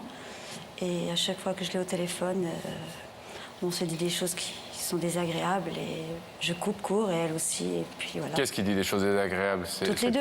Non, toutes les deux. On remonte sur le passé, sur plein de choses. Il y a 2 ans, vous avez revu Hélène parce que son fils est né, donc votre petit-fils. Comment ça s'est passé à ce moment-là? Très mal. Donc ils m'ont prévenu qu'elle avait accouché. Je suis allée lui rendre visite. Et là, ça s'est passé très très mal. Pourquoi? Moi, je me suis déplacée de très loin pour venir la voir. Et entre-temps, mon gendre a prévenu le papa, donc son beau-père. Donc j'ai pas eu beaucoup de temps. Pour pas croiser le papa en question. Et donc, ça s'est très mal passé. On s'est dit des choses qu'il fallait pas, enfin lui. Entre autres, m'a dit que je n'avais pas été une mère, que j'avais pas joué le rôle d'une mère. Et donc, il fallait pas que je joue le rôle d'une grand-mère non plus. Vous ne dites pas vous-même, je me suis toujours bien comportée. Vous avez une vraie part de responsabilité. Oui, ça je le reconnais. Et vous le reconnaissez, vous êtes suffisamment lucide et intelligent. Oui, je reconnais que dans un divorce, c'est toujours douloureux quand il y a 2 enfants. Et c'est vrai que j'ai peut-être pas été à la hauteur à ce moment-là, mais c'est pas pour ça que je les ai pas oubliées. Je les ai toujours dans mon cœur. Je pense toujours à elle. Je suis c'est vrai que des fois je m'endors, je pense à elle. Mais bon. C'est un dialogue en ce moment de sourds et donc... Vous avez refait votre vie? Oui. Vous avez d'autres enfants que vous voyez? Mais qui sont avec moi, oui. Ouais. Alors vous nous avez demandé d'inviter Hélène, que vous n'avez pas vue depuis 2 ans. C'est évidemment Rebecca, comme il se doit, qui est allée lui porter l'invitation. Regardez. Je me trouve aujourd'hui dans la région des produits du terroir et des bons vins. Il s'agit de la Bourgogne. Je vais de ce pas remettre cette invitation à Hélène, une jeune maman enceinte de son 2e enfant.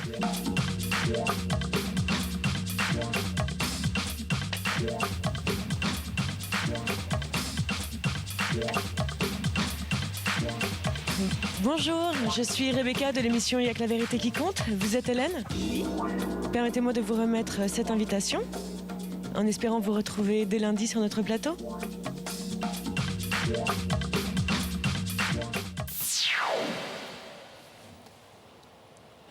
Ému de la voir et de voir ce petit-fils que vous n'avez donc quasiment jamais vu depuis sa naissance.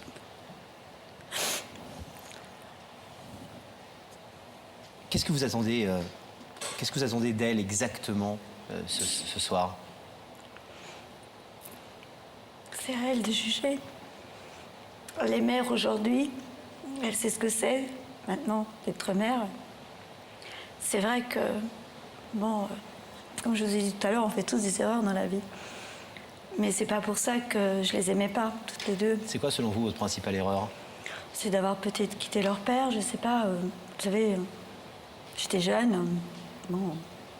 Et de les avoir laissés chez leur père? Oui, provisoirement, oui. Je les avais laissés chez leur père et après, elles n'ont pas voulu venir avec moi. Elles ne vous ont pas manqué pendant toutes ces longues années? Si, je les voyais quand même. J'allais leur rendre visite, je les prenais avec moi. Mais si, elles m'ont manqué, si. Si elle a accepté de venir, si elle est dans la loge auprès de Rebecca, si elle vient et si elle refuse d'ouvrir le rideau, vous le vivrez vraiment comme une porte un peu définitivement fermée? Oui, pour moi, oui. Oui, parce que la dernière fois que je lui ai dit que ça se trouve à la maternité, que je respectais leur volonté, qu'ils ne voulaient plus me voir, j'ai respecté leur volonté et je me suis effacée. Je n'ai pas assisté à leur mariage et donc je me suis effacée. Mais maintenant que... c'est sûr, j'ai peut-être pas joué mon rôle de mère, mais j'aimerais bien aussi jouer peut-être mon rôle de grand-mère. Essayer de me racheter d'une autre façon. On va aller tout de suite voir, on va arrêter le suspense et on va voir si elle accepte. Si elle est là. Et si c'est le cas, on vous demandera de rester silencieuse, évidemment, jusqu'à ce qu'on vous donne la parole. Le rideau va se refermer derrière nous. Et on va rétablir la liaison avec la loge de Rebecca. Rebecca, est-ce que vous nous entendez? Rebecca. J'ai une très bonne nouvelle à vous annoncer parce que je suis avec Hélène. Hélène, est-ce que ça va un peu mieux depuis la dernière fois? Un peu mieux. C'est vrai, beaucoup de questions à la tête, beaucoup de... Oui. Une petite idée? Oui. Ah oui? Bon, bah alors Hélène, je vais vous demander de vous lever. Oui. La vérité est au bout du couloir et vous allez suivre Sam. Et vous venez avec moi? Je peux pas vous accompagner. Ah bah si. Pascal et Laurent, qu'est-ce que je fais? Mais pourquoi est-ce que vous voulez que Rebecca vous accompagne? Ah bah parce que...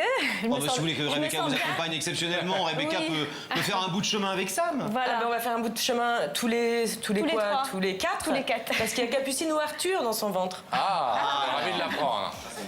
Bon, mais je vais sortir exceptionnellement un tout petit bout. Hein. Ah voilà. Hélène, c'est...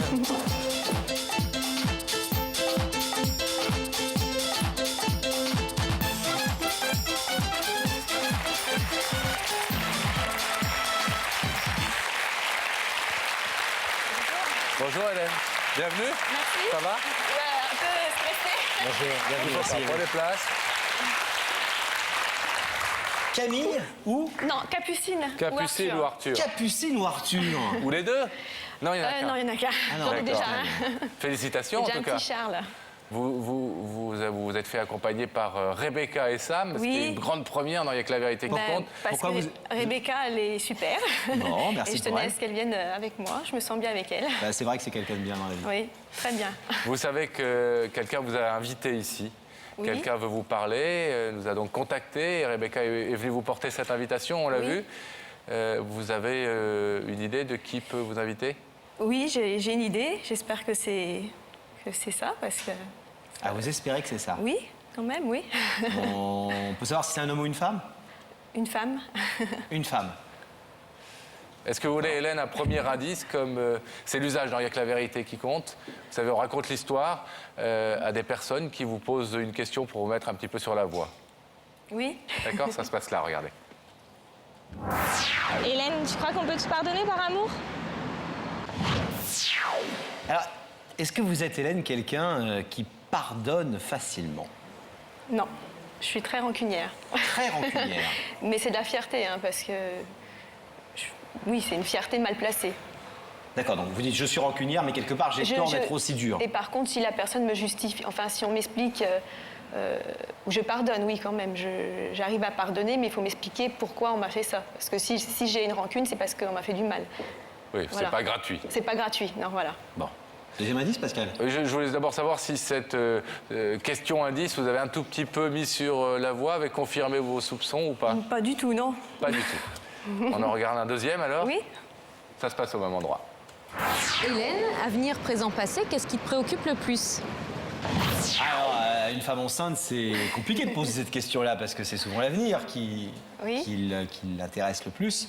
Est-ce que vous êtes aussi quelqu'un qui regardait avec nostalgie en arrière? Ah oui, tout le temps. Tout le temps? Enfin, oui, j'aime bien repenser. Oui, je repense souvent au passé. Ouais. À ce que vous avez vécu? Oui. C'est important pour vous. Oui. Alors Hélène, est-ce qu'on découvrirait ensemble l'identité de cette personne qui vous a invité? Ben oui, puisque je suis quelqu'un de très curieuse, donc si je suis venue ici, c'était pour savoir aussi qui m'a fait cette surprise. Je vais vous prier de regarder alors à nouveau l'écran. Oui. Et dans cet écran va apparaître le visage de cette personne qui vous a convié sur le plateau.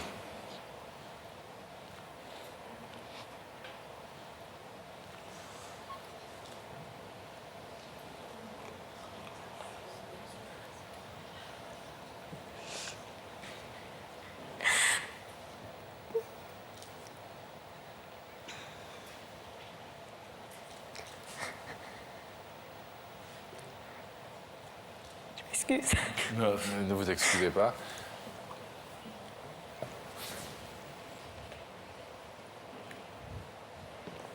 Vous reconnaissez bien sûr votre maman? Bah oui.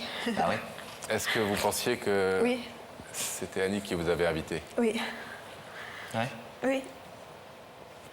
Je le souhaitais. J'aurais pas voulu que ça soit autre chose d'autre, de toute façon. Vous vouliez pas que ce soit autre chose de toute façon? Oui. Quelques années difficiles? Oh, bah oui. Des histoires d'adultes qui se passent mal? Oui. Et puis une maman qui, officiellement, se conduit pas toujours très bien? Oui, mais bon, elle a ses raisons, hein. Ouais.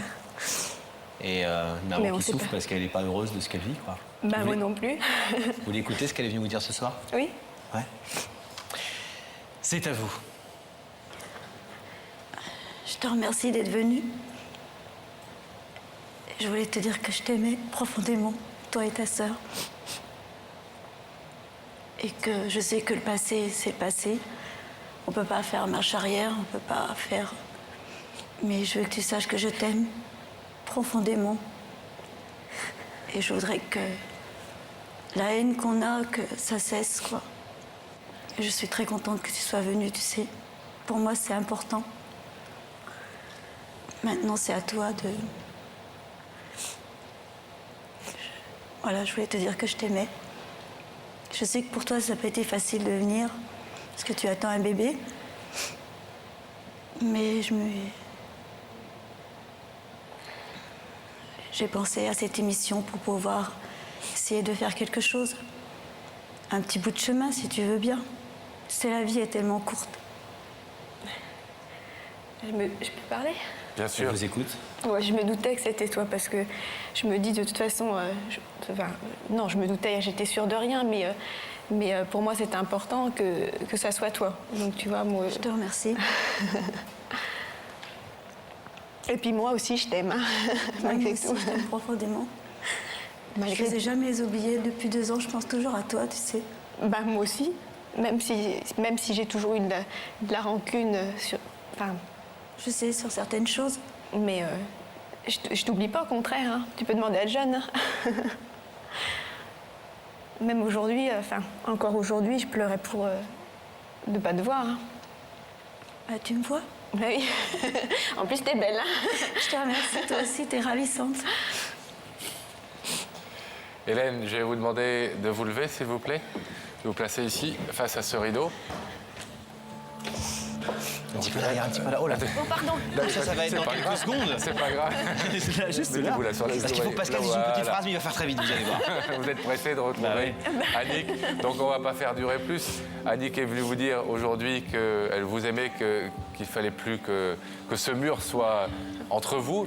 Il fallait ouvrir ce rideau. Est-ce que vous êtes d'accord pour l'ouvrir? Bah oui. Alors on l'ouvre tout de suite. Allez. Sans plus attendre.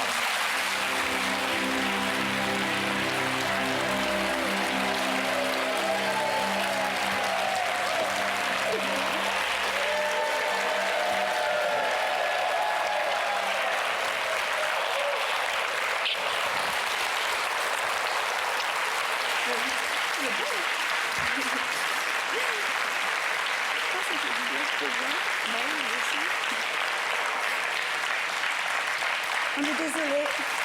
Soyez pas désolés, nous on est ravis. Vous êtes désolés, nous on est très heureux. C'est vrai que vous êtes très belles toutes les deux. On n'arrive pas bien à comprendre parce que vous avez l'air toutes les deux des femmes très intelligentes. Pourquoi est-ce que vous n'êtes pas vues plus tôt, hein? Bah oui. Plus tôt, moi j'aurais jamais pensé à venir sur un plateau de télé déjà. Oui, vous voyez, parfois ça marche mieux, il n'y a que la vérité qui compte, ça marche mieux que le téléphone pour se dire des choses et pour s'expliquer. Et le téléphone, c'est difficile. Hein. C'est pour ça, j'ai pensé à votre émission parce que je savais que vous pouvez faire des miracles. Plein de bonheur à toutes les deux et puis aussi à Sandrine, que je pense que vous allez retrouver aussi. Sandrine, on embrasse Sandrine. Très bientôt. On est très heureux. On vous laisse repartir. Merci. Hop. Au revoir Hélène. À bientôt, on repart toutes les deux. Hélène, qui avait retrouvé sa maman sur notre plateau ce soir-là, avait, vous l'avez vu dans l'invitation de Rebecca, un petit garçon dans les bras, mais elle avait aussi, vous l'avez vu, un bébé dans le ventre. C'est ça la famille, il n'y a que la vérité qui compte. C'est ça. Parce qu'on a Hélène qui est ce soir avec nous sur ce plateau, évidemment 20 ans plus tard. Et on a également le bébé qui était dans le ventre. Qui a un peu grandi. Face à nous à l'époque, mais qui a un peu grandi, vous allez voir. Regardez. Hélène, mesdames et messieurs.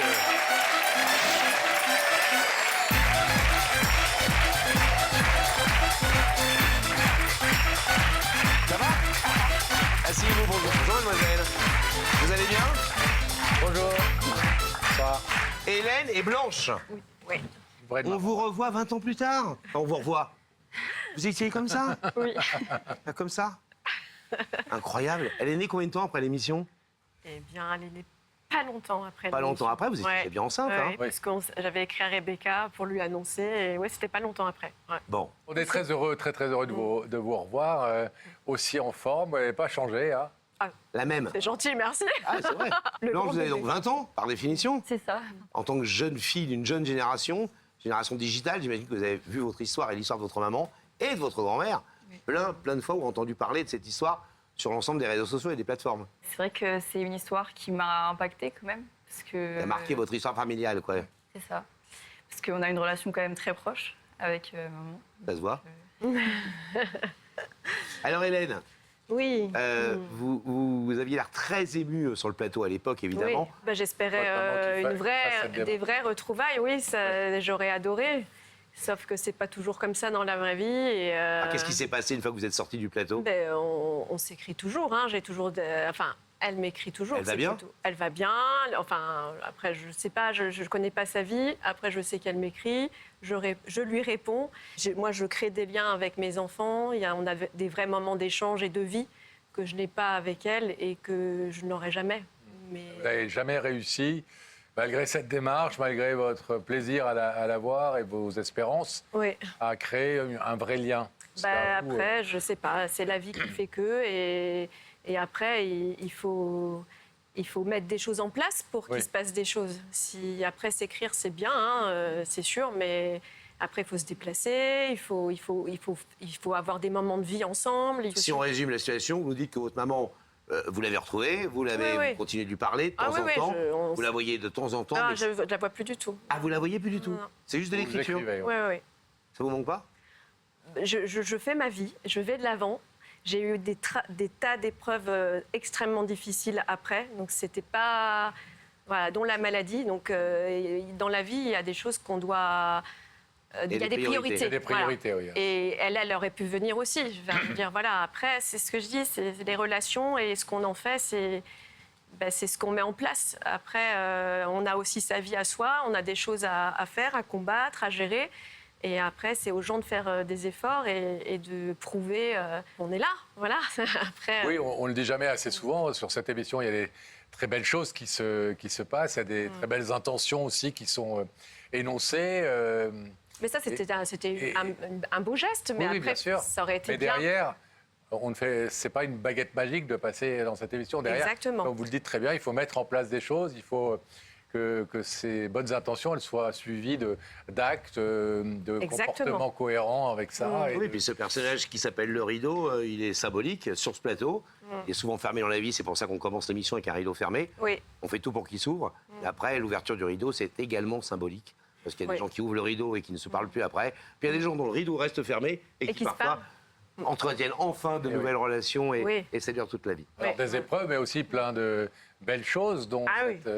Au-delà de ces relations avec votre maman qui ne se sont pas vraiment, malheureusement ou pas, enfin c'est la vie, concrétisée, mais qu'est-ce que ça vous a apporté de passer ce soir-là, d'avoir quand même cette déclaration d'amour de cette maman, même si elle n'a pas su le montrer derrière, là, mais elle était venue vous dire « je t'aime ». Est-ce que ça a changé quelque chose quand même Alors, ça n'a pas changé. Je sais qu'elle m'aime et qu'elle est maladroite, et moi je l'aime aussi, hein, mais on n'a pas créé de choses ensemble. Et les liens sont plus forts avec mes enfants, avec qui j'ai partagé des choses. Et on se connaît bien. Ma maman, je la connais pas bien. Mais je l'aime, elle m'aime. Et voilà. Et vous, cette grand-mère, elle vous manque pas? Je pourrais pas dire qu'elle me manque ou qu'elle me manque pas, parce que je l'ai jamais trop vue. Mais après, ce qui m'a surtout peiné, c'est de voir que ça attristait du coup... ma maman. Vous êtes heureuse aujourd'hui? Très. Vous faites des études? Vous faites quoi? Je fais des études d'aide-soignante. Beau métier. Vous avez bien raison. On en manque et un métier à valoriser. Et vous alors? Moi, j'avais créé 2 instituts de beauté. Ouais. Et là, je suis arrivée en Alsace il n'y a pas longtemps et j'ai repris un métier de conseillère en immobilier plus esthétique. Bon, voilà, tout va bien 2 métiers. Bon, et là, la santé, ça va? Ça va mieux, je suis en rémission. Bon.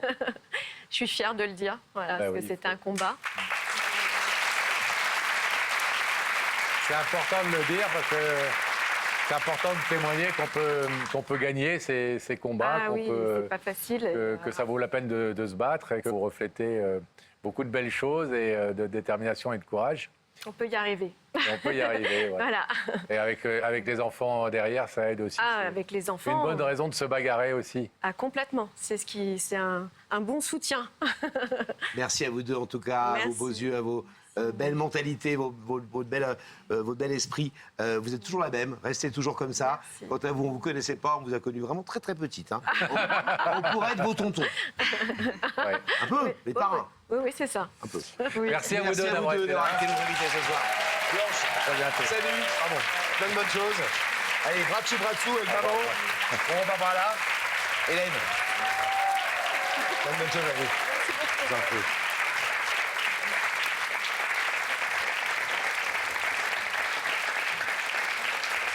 Ah, quel bon moment. On va se quitter, Laurent. C'est déjà la fin. C'est déjà la fin, mais on va se retrouver, nous, évidemment, la semaine prochaine, même jour, même heure, même chaîne, avec vous. Merci d'être là, merci d'être fidèle. Et on aura aussi, évidemment, Rebecca et Sam avec nous. On va retrouver pour la dernière fois ce soir Rebecca et Sam. Oui, bonsoir. Toujours aussi beau. Quelle fierté pour nous de travailler avec des gens aussi beaux que vous. Oh. Heureusement, Ça nous malheureusement, change. vous ne pouvez pas dire le contraire. Hein, C'est l'inverse. Ça nous change, hein. Ah, Rebecca, tu dis on pas vous aux gens voit dans pas, la rue. malheureusement. Je travaille avec des gens qui sont très beaux, Laurent Fontaine. Tu dis jamais ça. Toujours. D'ailleurs, quand je donne les invitations, je dis venez parce qu'il y a quelqu'un de très beau sur le plateau qui s'appelle Laurent Fontaine. Et Merci Pascal Rebecca. Bataille. Je retiens. Bon, on s'explique après, à la fin de l'émission. Pour l'instant, on va dire au revoir à nos téléspectateurs. On va leur rappeler qu'eux aussi, ils peuvent ici venir dire une vérité quand ils le veulent. Une Déclaration d'amour, retrouvailles, réconciliation. hommage. Oui. Notre Réconciliation. équipe est à votre disposition. Les coordonnées s'affichent en haut de votre écran. On vous adore, vous êtes formidables. Passez une excellente soirée sur C8. On vous aime. Soyez surtout très heureux. À la semaine prochaine.